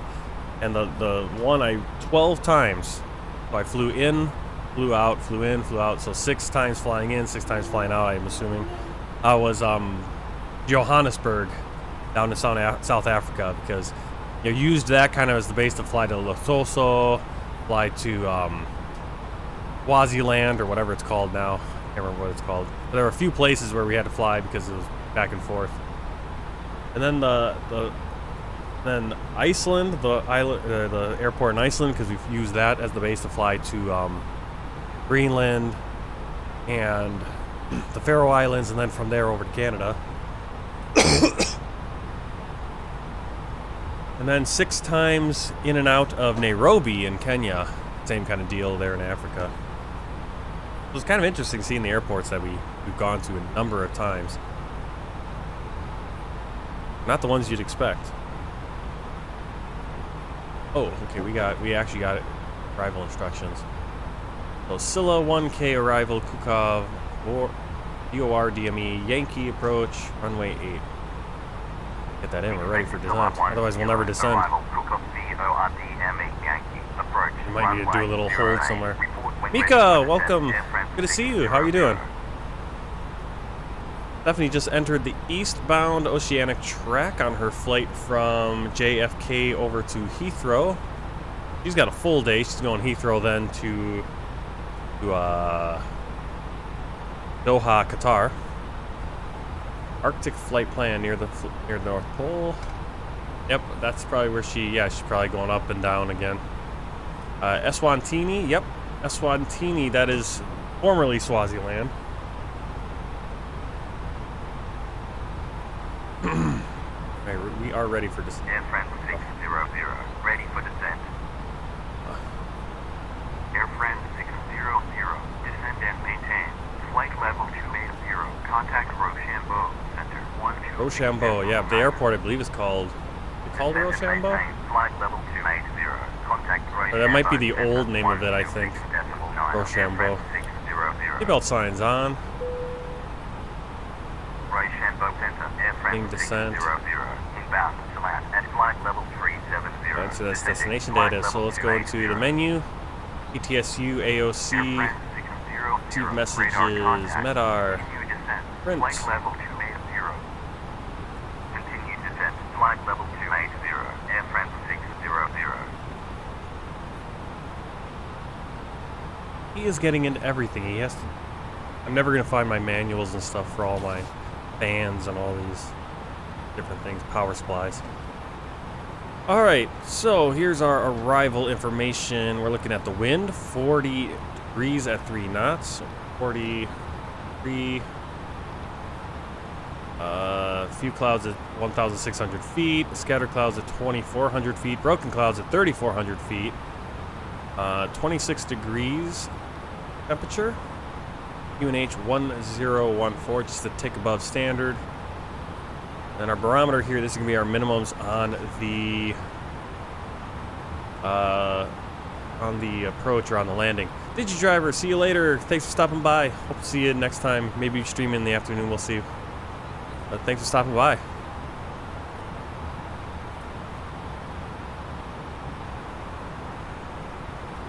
Speaking of an Arctic flight plan, folk, it was so fun when we were flying up like Svalbard. That was so crazy because when we flew there, I believe we flew there probably back in August, and it was sunny. It was the sun. It was probably 11 o'clock at night, but the sun was still, it was kind of like this evening sun, but it never went down. It was middle of the night, almost midnight. Really cool flying up that far. All right. So what I want to bring up is our parts. There's navigraphs. Here we have what approach. The one. So why it doesn't need a chart?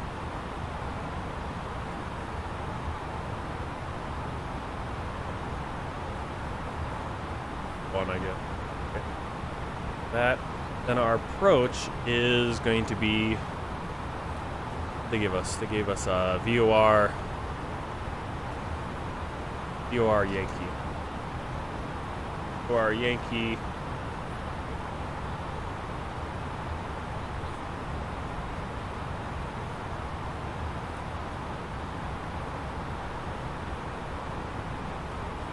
Airframe 600.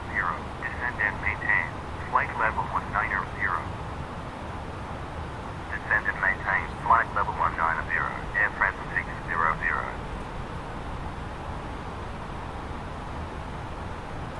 This way. What day is it?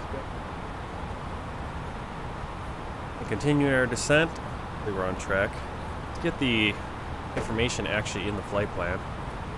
Still at the airport arrival runway 08.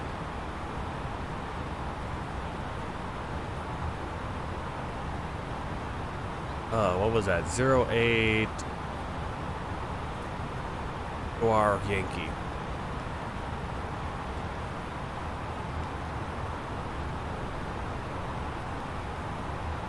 Still at 1 kilo.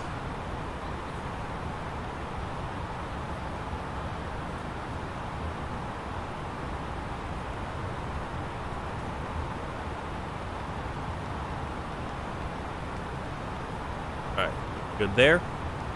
Radio page, we'll put in the VOR, which is 115.95.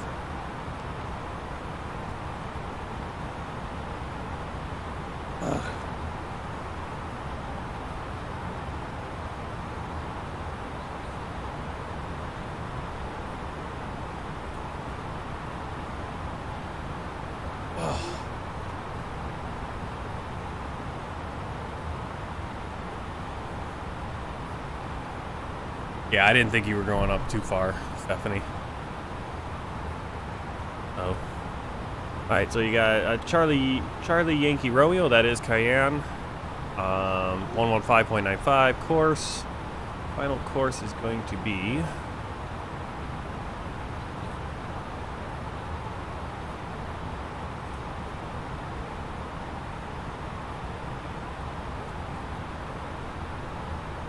Where are you? 88 degrees for that. Put that in.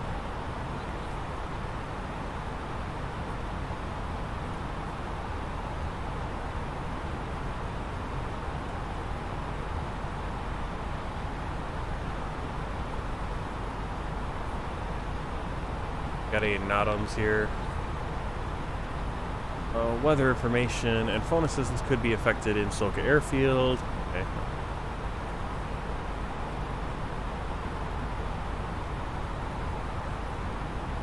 I always like to check the ILS and have that in too, kind of as a backup. See, the ILS course is 8.4. We'll throw that in.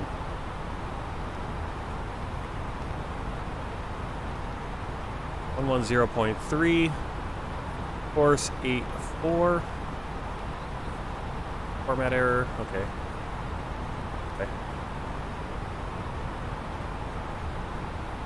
I'm up on Silat. And we need to be at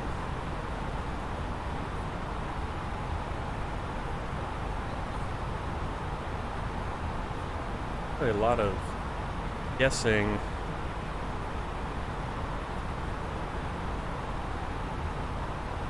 Thousand feet.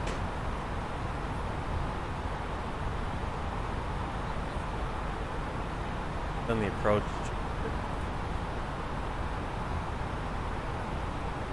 Bukov, yep, we need about 2,000 feet, and then we're gonna send to 1,700.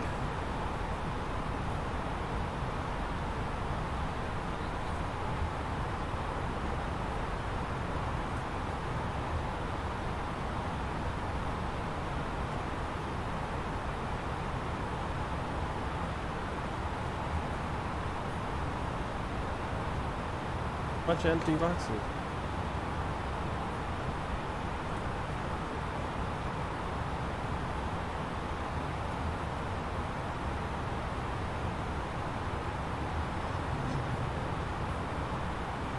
AirFRANS 600, descend and maintain. Flight level 90. Descend and maintain. Flight level 90. AirFRANS 600.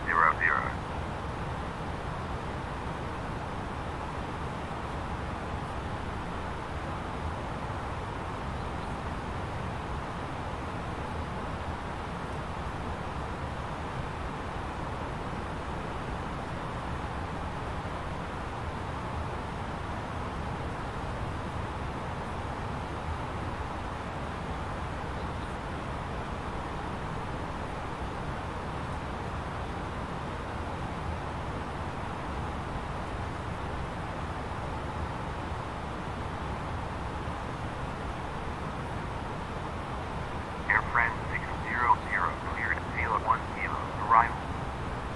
Cleared. Zilot 1 kilo, arrival. AirFRANS 600.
All right.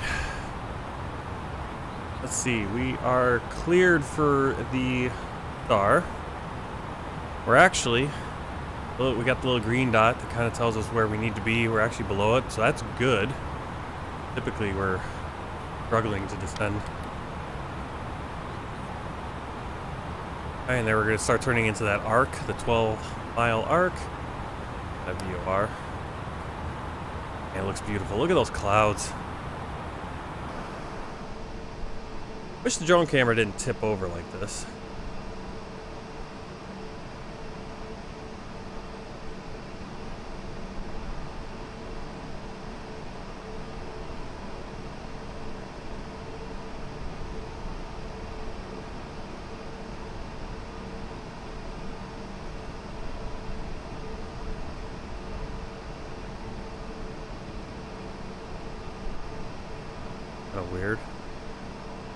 So it's like I'm getting good frame rates, but I'm getting like this kind of like hiccup in the camera itself or something.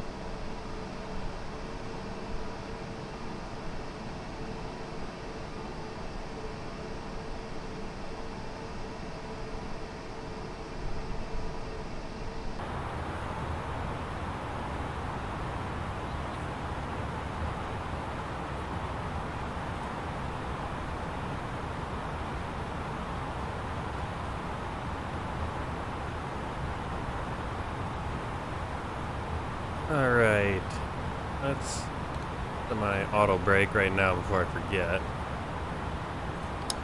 Put the spoilers.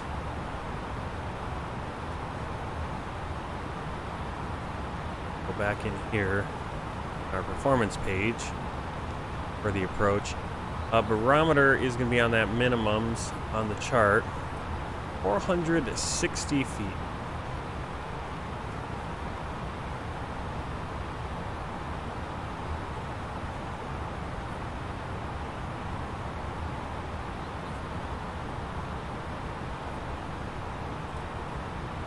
We're a little high now because we're trying to slow down, so let's bring out the speed rate.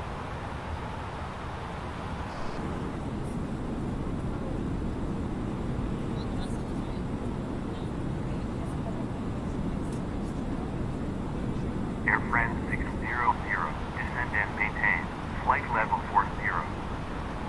Descend and maintain, flight level 40, AirFRANS 600.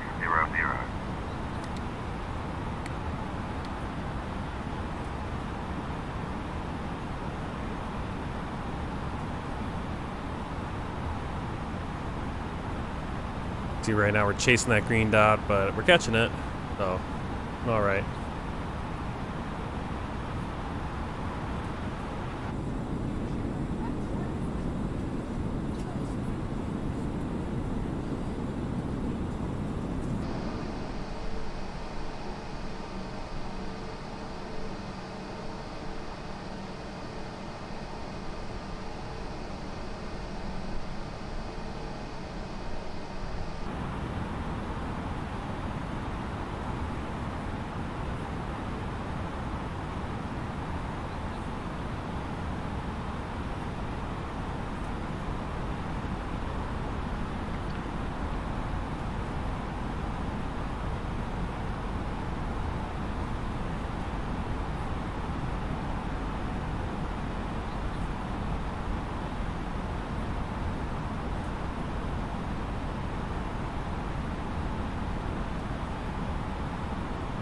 Approach speed 134, so that's gonna be our final approach speed as we're coming in for the landing.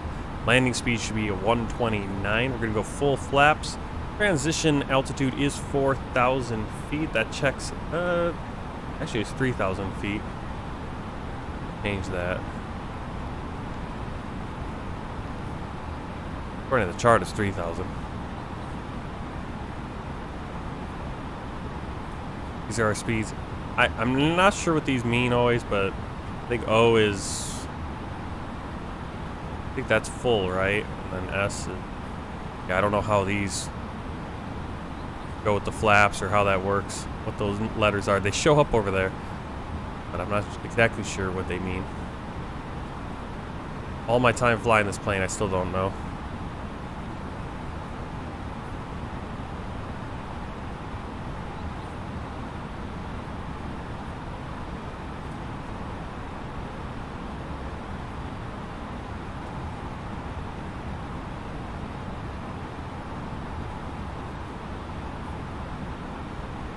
Oh, I do. We do have that. I don't know if Sasha's still here, Mika, but we do have one viewer. She lives out in Brisbane, Australia, and she's requested a flight from Brisbane, I think, down to Sydney, I think. And next, we have to fly it on a Saturday afternoon when she can watch, and well, it's a Saturday, so maybe we'll be flying in the and she wants it in the 747, so maybe we'll be flying the 747 this afternoon. I just have to get all that set up. So first things first is we're gonna finish this flight, then I'm gonna go run out and do a little grocery shopping. Quick hop over to this grocery store.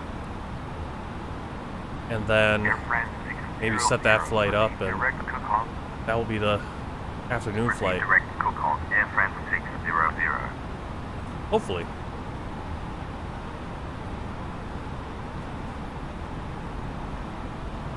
Alright, we're at 4,000 feet.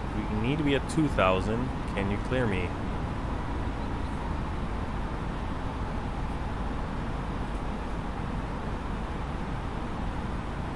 That green dot. Diving.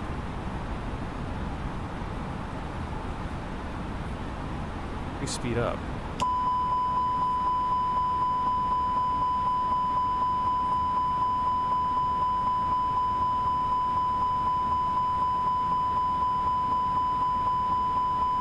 Air France 600, turn left to heading 098, maintain flight level 40. Hey, we should be at 4,000 or 2,000. Come on. 098, maintain flight level 40. Air France 600. ATC always wants to make it an aggressive landing. Air Always France want to make it aggressive. 600, turn left Can't to be heading Can't be 08. relaxed. Turn left to heading 088, Air France 600. Air France 600, turn left to heading 081, Oh. descend and maintain 1000, QNH 1014. Turn left to heading 081, descend and maintain 1000, Air France 600. Air France 600, turn left to heading 072, QNH 1014. Turn left to heading 072, Air France 600. Our landing lights on. Why you have a checklist? All right, so we got our. Here's all the clouds that we were seeing on that weather report.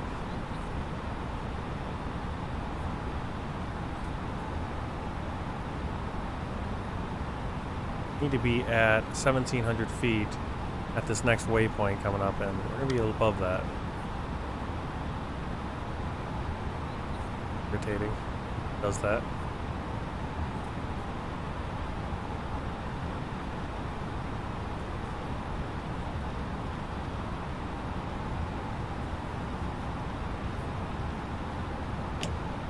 Air France 600, turn right to heading 077. Turn right to heading 077, Air France 600. Air France 600, turn right to heading 084. Turn right to heading 084, Air France 600. Air France 600, turn right to heading 092. Will it be an ILS landing? Turn right to heading 092, Air France 600. We have rain. 2,000. Air France 600, turn right to heading 101. We have 10,515 feet, so medium should Turn be right fine to for the heading brakes. 101, Air France 600. Air France 600, turn left to heading 096. Turn left to heading 096, Air France 600. Air France 600, cleared VORDME Yankee approach at 1000, runway 08, report established inbound track. Cleared VORDME Yankee approach at 1000, runway 08, report established inbound track, Air France 600. That's why I like to put the ILS on also. In real life, they, if they're giving you the VOR, it's because the ILS isn't on. I think. You have the ILS input. That way, it should capture the glide slope right now, as you can see. Did it? Yes, no?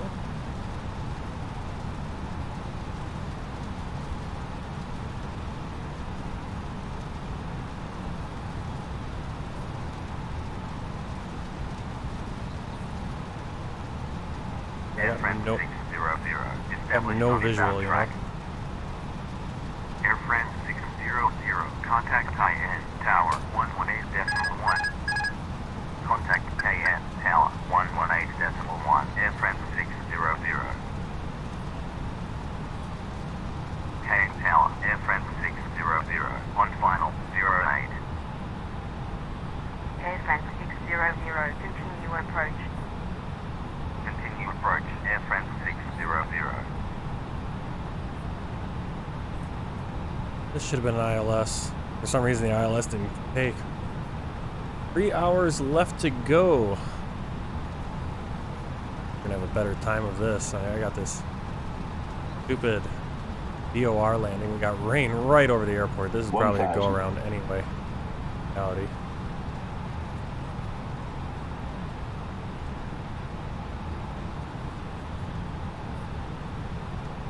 I don't know why the ILS didn't take. Fly slow. Where is the runway? Are there no lights? Completely stocked in. You can see terminals and stuff. We're on the wrong side. I don't know. There it is. 500. Man. 100 above. 400. Yeah, there's the hills Minimum. are pretty.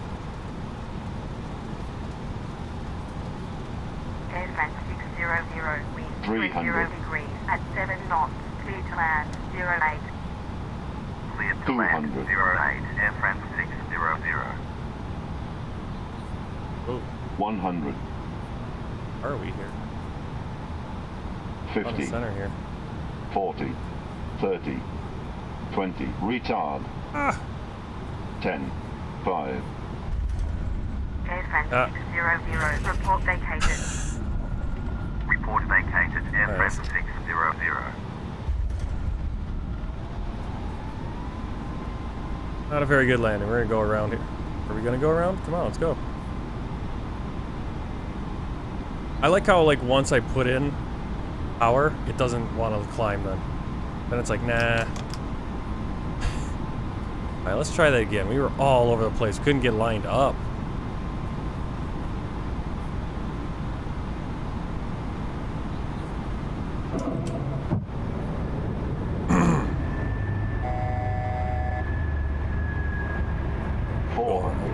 That was not a great landing. We'll try that again. Yeah, it's like clear out here, just the airport, just covered. Alright, so we need to...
What the heck is it? You're like right over it? In my flight plan, I can't find the airport.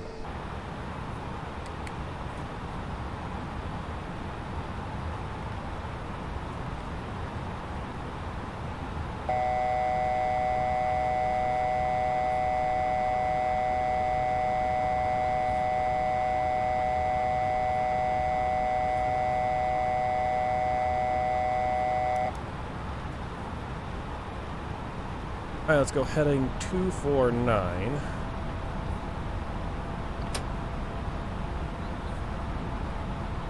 Getting 3,000 feet.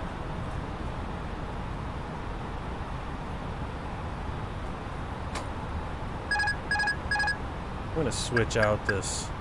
I don't like this approach. Like, give us the ILS. 2,500.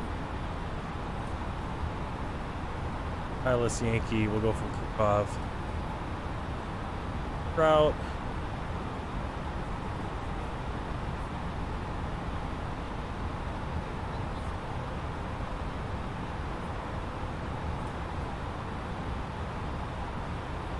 Why it didn't capture the glide slope got me. Why we can't get over...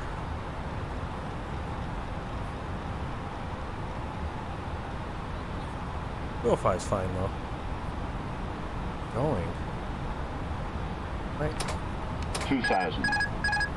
Oh, it's because it can't maintain. I see what I did wrong. It keeps popping off the autopilot. Okay. 245.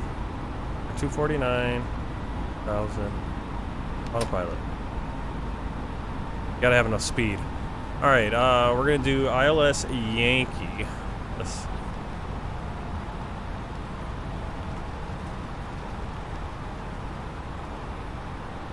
ILS Yankee, there's Kukov.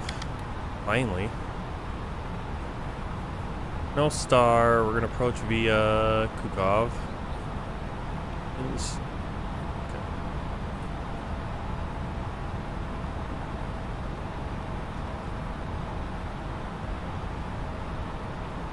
249 start, then we'll come back to Kukov. That's the actual go around.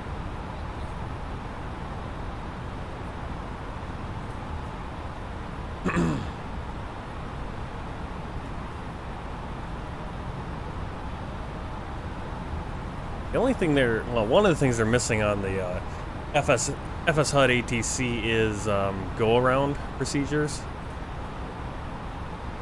So if you need to go around, they don't have anything for that. It's kind of weird. Kind of weird. Don't have that.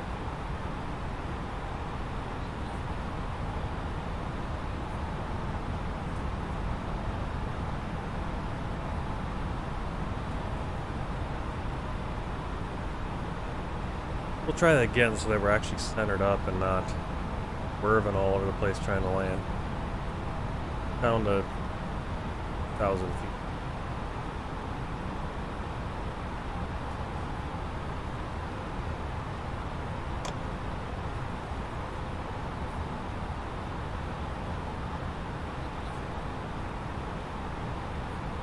Kind of thudded bounce to that landing. We just were not stable and set. One of the landings was 321 feet per minute. That was the first bump. The second bump, we got another bump as we were trying to go around, which was negative 44. We didn't get a better landing than that.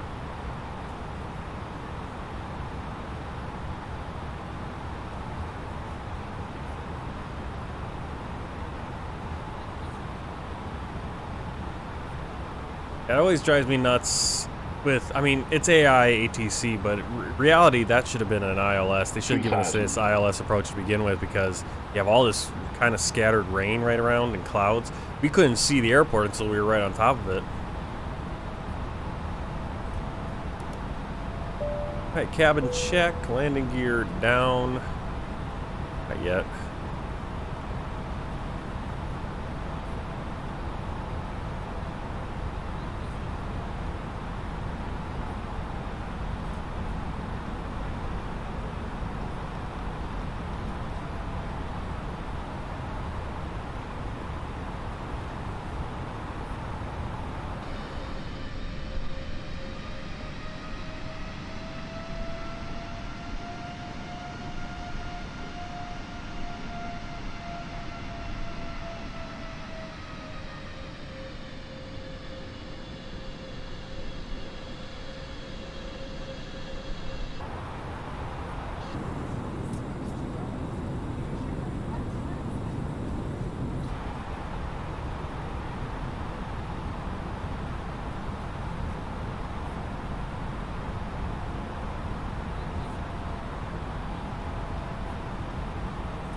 Alright, 2,000 at Kukov, and then 1,700 will be the glide slope capture. That was at that same spot where we were supposed to capture at the VOR. For some reason it didn't capture.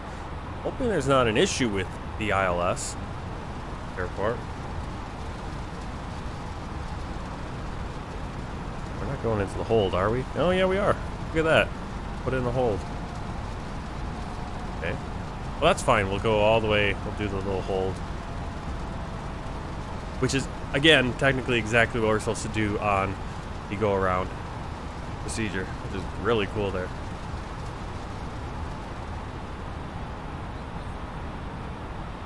Can actually go out of this. Let's hold. Already in the hole? Yeah, I am. Exit. Weird that it had that. Maybe it tells. Yeah, that was weird. Okay, now we're exiting the hold. We're turning anyway. You can see we've got all this rain. We can't see anything at the airport. So we get right close to it. Well, ILS will be a better better way to go. That way we can at the very least auto land if we need to.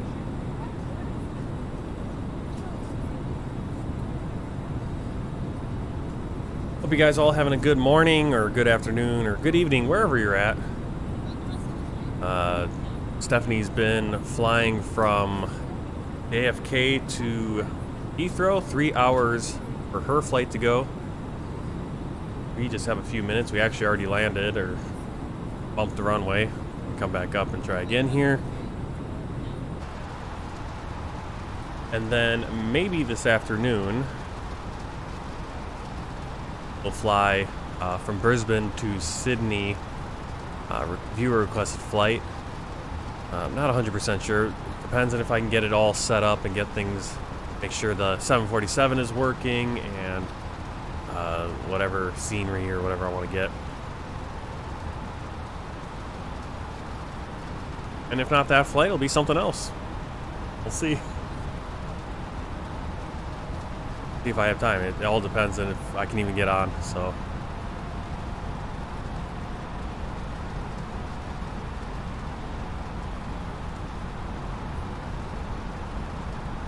Okay, we'll hit approach.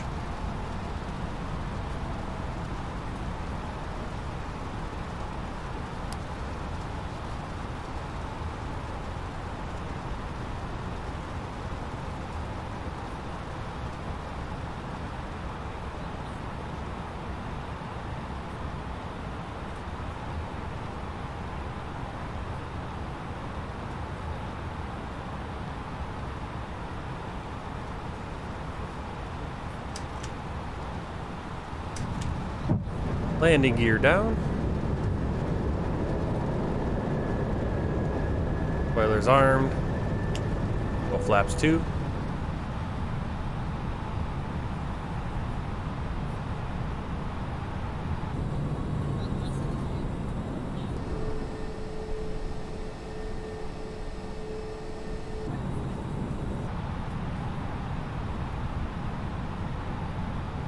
We're at Kukov. And the plane is decided to go all the way down, so we can pull all the flaps out.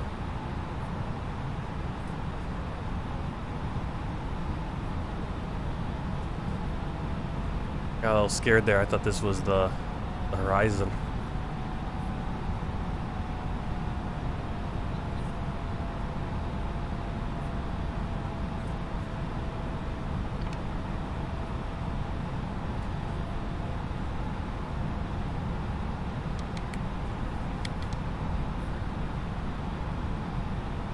Did capture the glide slope right here at Foxtrot India 08. Begin descent there.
You're not descending. Bend.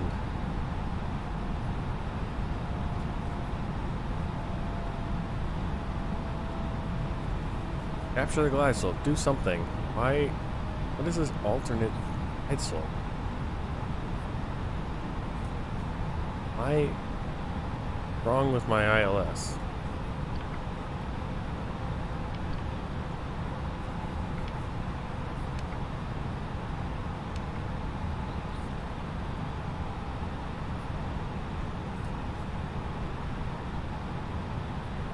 Send. Okay, there we go. Now we gotta.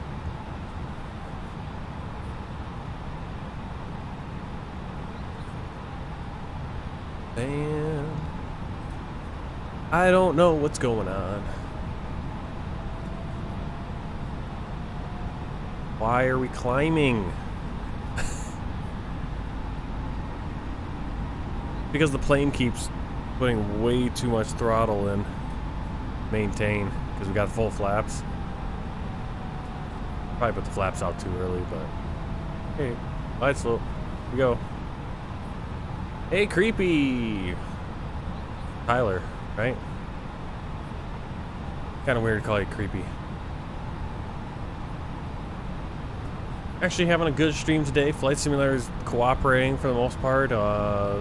Stream's going up pretty well.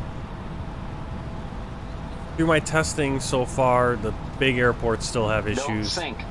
Don't sink. Don't sink. Oh. Don't sink. Don't sink. Don't sink. Don't sink. Don't sink. Don't sink. Don't sink. Don't sink. Don't sink. Don't sink. Don't sink. Don't sink. Don't sink. Misplaced your fancy PlayStation headset. Don't sink. Don't sink. Don't oh sink. yeah, you were talking about like don't sink. a headset. Don't sink. Last time I was don't watching sink. your stream. Don't sink. Don't sink. Don't sink. Don't sink. Well, are we sinking or don't something? Sink. Are we in a position don't where we're sink. sinking? Don't sink. Don't. Oh.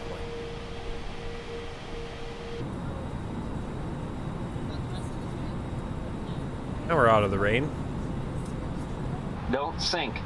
Don't sink. Don't sink. Way to turn off. Don't sink. Don't sink. That warning. Don't sink. Don't sink. I know. Don't I sink. know. Don't sink. Don't sink. Don't sink. Don't sink. Don't sink. Don't sink. Don't sink. Don't sink. Yeah, it's weird how sink. sometimes Don't sink. my frame rate Don't will say sink. one thing but doesn't Don't feel sink. like it. Don't sink. Don't sink. Don't sink. Don't sink. Don't sink. Yeah, I know. Don't sink. We're literally on Don't ILS, sink. man. Don't sink. Don't sink. Don't sink. Don't sink. Don't sink. Don't sink. Don't sink. Don't sink. Don't sink. Don't sink. Don't sink. Don't sink. Don't sink. Don't sink. Don't sink. Don't sink. Don't sink. Don't sink. Yeah, like right now I'm Don't getting sink. 30 plus, Don't sink. and Don't sink. when I Don't move around, it sink. feels like Don't less. sink. Don't sink. That Don't tree is sink. kind of in a bad position. Don't sink. Don't sink. Don't sink. Don't sink. 40, Don't 30, sink. Don't 20, sink. retard, Don't sink. retard, Don't retard, sink. 5.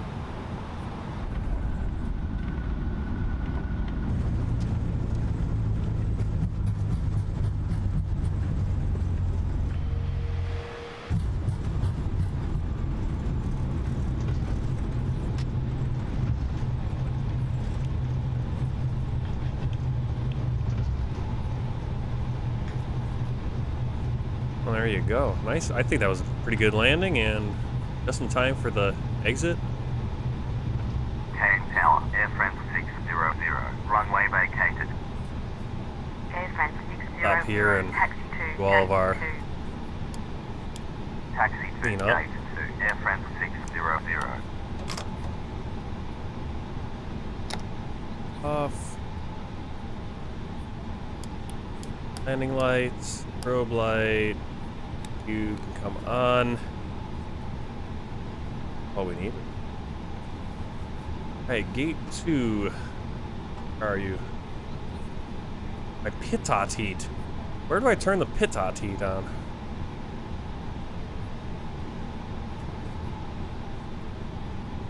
Can I turn it? Never turned on the pitot heat on this plane. Would be this one, the probe window heat? But that's automatic. Hey, ice panel. Yeah, it is automatic. Unless you have it on, then it's on. So I don't know, maybe yeah. That was it. Okay, where's gate 2 at this airport? Gate 2 is right in Sim Link decided to not be connected in. Was it ever connected? I enjoy it when my programs disconnect for no reason.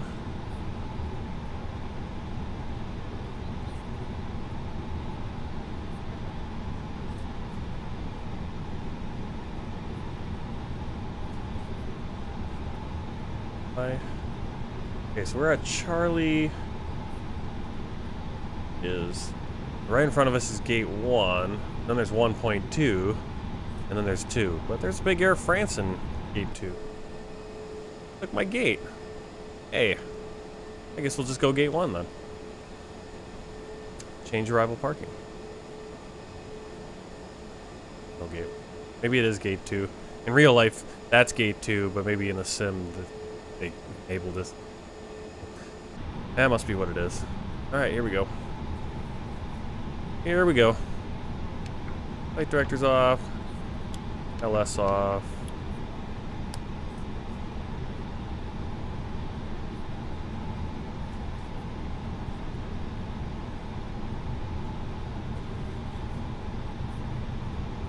Yeah, I'm guessing it must not have turned on.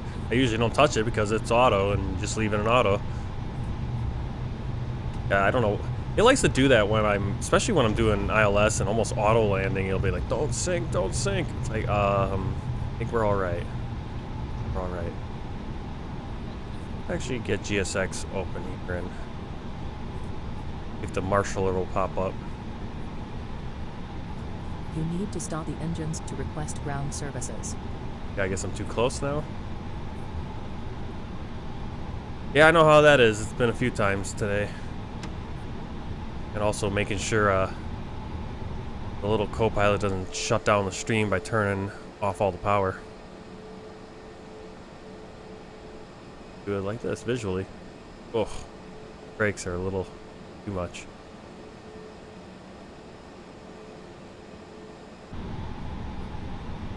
Hey, parking brake. That have APU. Off the taxi lights and all that. And here comes the engine.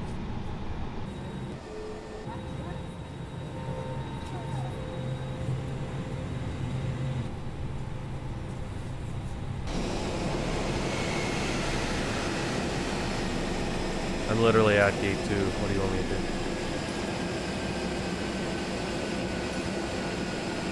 Here?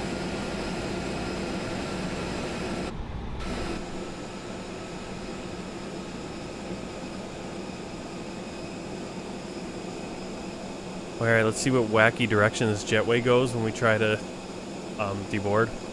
The other airport I had to move around, just go to a parking spot because the jetway would keep going to the back door over the wing. Warping through the wing. Why is SimLink not working? Oh, it is working. Wait, engines. That. Great. GSX. Oh, GSX. I'm at this spot. What problem? Okay, fine. Warp me there. Oh, okay, that's the parking spot, GSX? That's the parking spot? Okay. Aye. I'm assuming the jetway probably won't reach us now.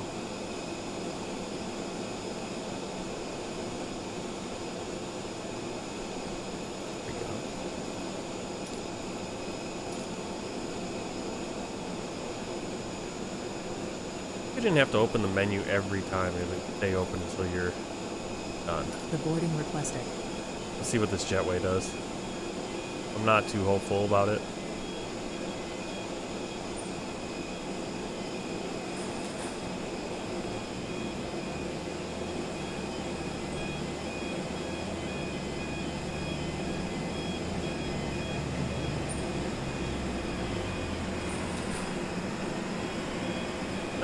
It works. There's the issue I was having. See? All the textures have vanished. So I don't know what is causing that, but the textures are all disappearing.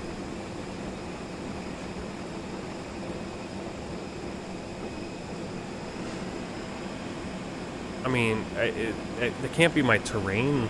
Let me see. Do I have my terrain lot? Alright, so here's my settings. I turned both of these down to 100, but that should be fine. Level of detail, or the level of details. That should be fine. Everything else is at 100.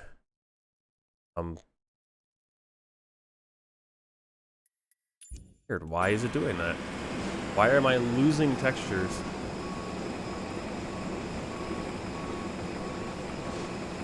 Oh, but we can't see the passengers deboarding, at least from out here, because we have a solid that way. What we'll do is we'll kind of get inside the plane and warp through their heads, I guess. There they are. Off the plane.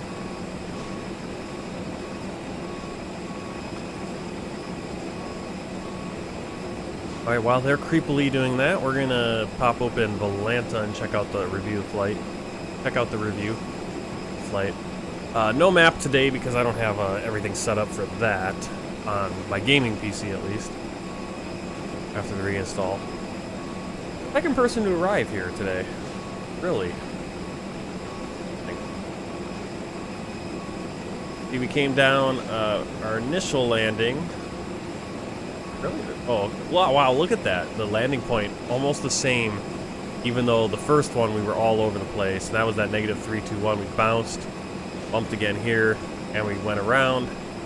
Got our go around right there, back in, second attempt, and our landing rate for the second attempt, -195 at 123 knots. Really good. Happy about that landing. Unfortunately, it doesn't go down as the official. Let's see, 866 miles, just about 5,000 kilos of fuel burn, 167 passengers exiting the plane right now. Flight time, 2 hours, 13 minutes. And we arrive in French Guinea, or Guyana. Guinea is different. Guyana, French Guyana, which is just France. It's actually just a part of France. And I never asked my trivia question for today. Trivia question is, which country has the longest land border with France? The Republic of France. Which country has the longest land border with France?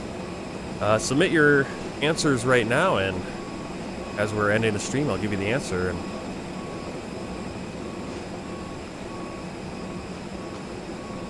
that's a good spot to take. You can see.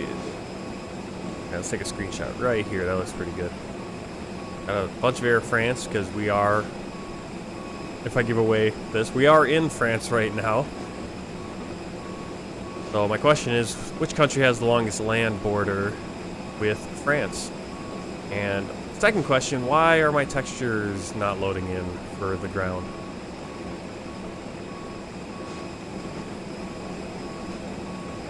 Now you can see GSX Pro is now optimized to work with the Airbus A320, the Flybywire. It only brings out one cargo cart. It goes to the front door because there is no cargo door back here to open. Same thing with stairs and the jetway and everything. It goes just to the front now. But that's it. I don't think... What else do I have? I usually show you Pack X, but Pack X isn't running. I don't have it on. And I show you the world map, but I don't have the world map available. No, we won't deboard. Yeah, we will. Let's board them. Crew deboarding starting. You can see it. Turn on the external power. Turn off the AP feed. Off the beacon light. No sign should have been off. Let's do a whole shutdown here. Off. Oxygen supply. Cap can come off.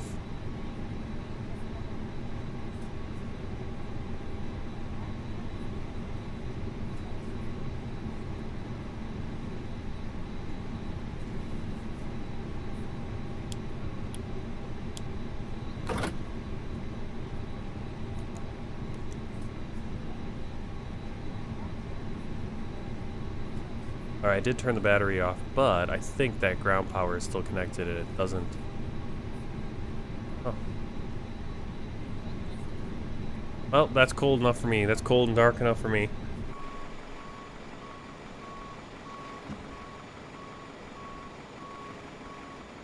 Alright, I didn't get any answers for my trivia question. That's alright.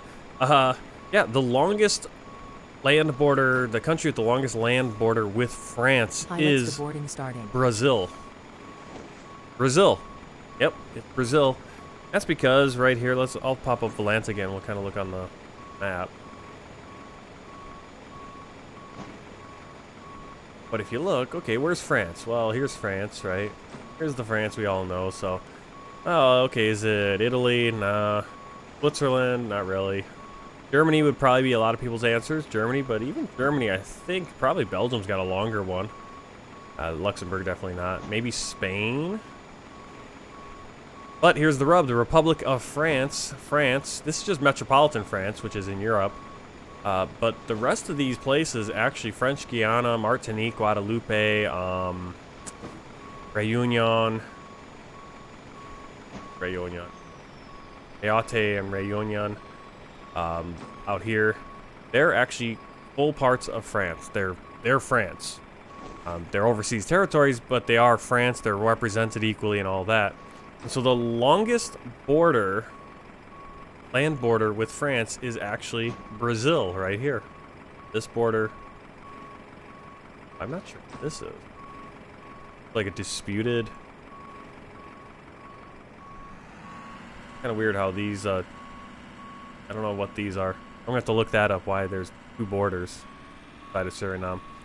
There's a dispute, or it changes based on the river. I mean, I don't know, it's weird.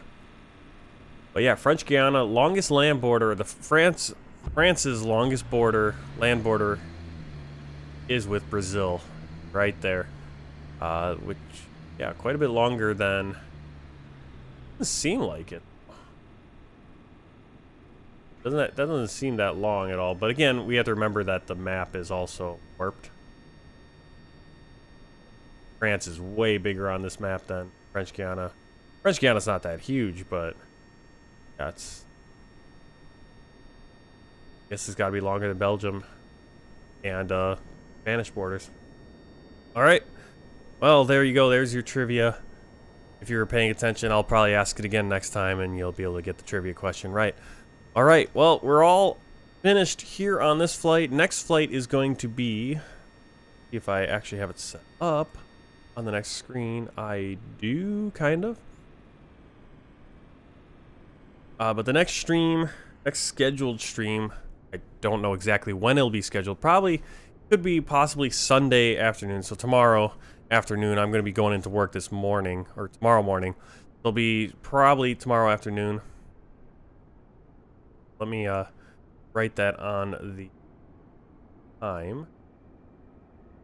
We'll be flying back up to Martinique, where we flew out of today, and then we'll set up to island hop the rest of the Caribbean. Alright, say, what is that tomorrow? February 5th. We're gonna do it at...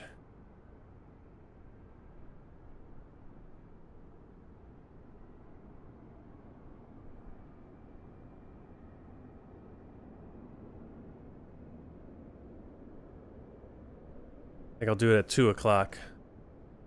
2 o'clock should work. That'll be, what, 2000 Zulu time? So, next stream, next scheduled stream, might be streaming this afternoon, so keep an eye out on Twitch and on YouTube. Might throw up a stream, might do this return flight. I don't have anything in a solid plan yet. Might do some VFR. Might do a 747 flight, long 747 flight between Brisbane and Sydney. I kind of have to see how the afternoon's working out. Might not do that long flight just because I'll go pretty late, and I do have to work in the morning for a few hours, so but I'm pretty sure that I'll be able to stream tomorrow afternoon at 2 o'clock my time, 2000 Zulu time, on Sunday. And they'll be, again, Air France here in the Airbus A320. We'll be flying over to Martinique, right back to Martinique, where we came from, setting up for the rest of our island hopping. And keep an eye out on your notifications. If you aren't already subscribed on YouTube, hey, do that. It's free. It'll notify you when I'm going live or if I put up any videos or shorts or anything. And if you're over on Twitch, a follow, same thing.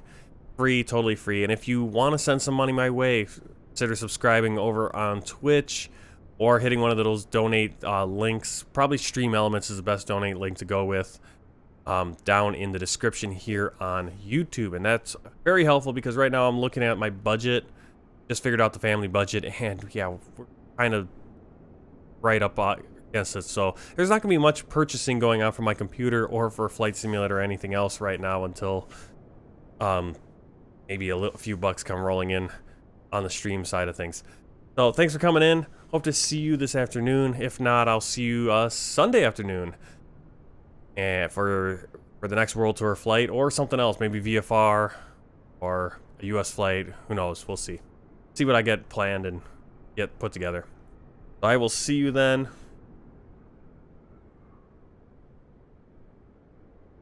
And until then, take care and happy flying.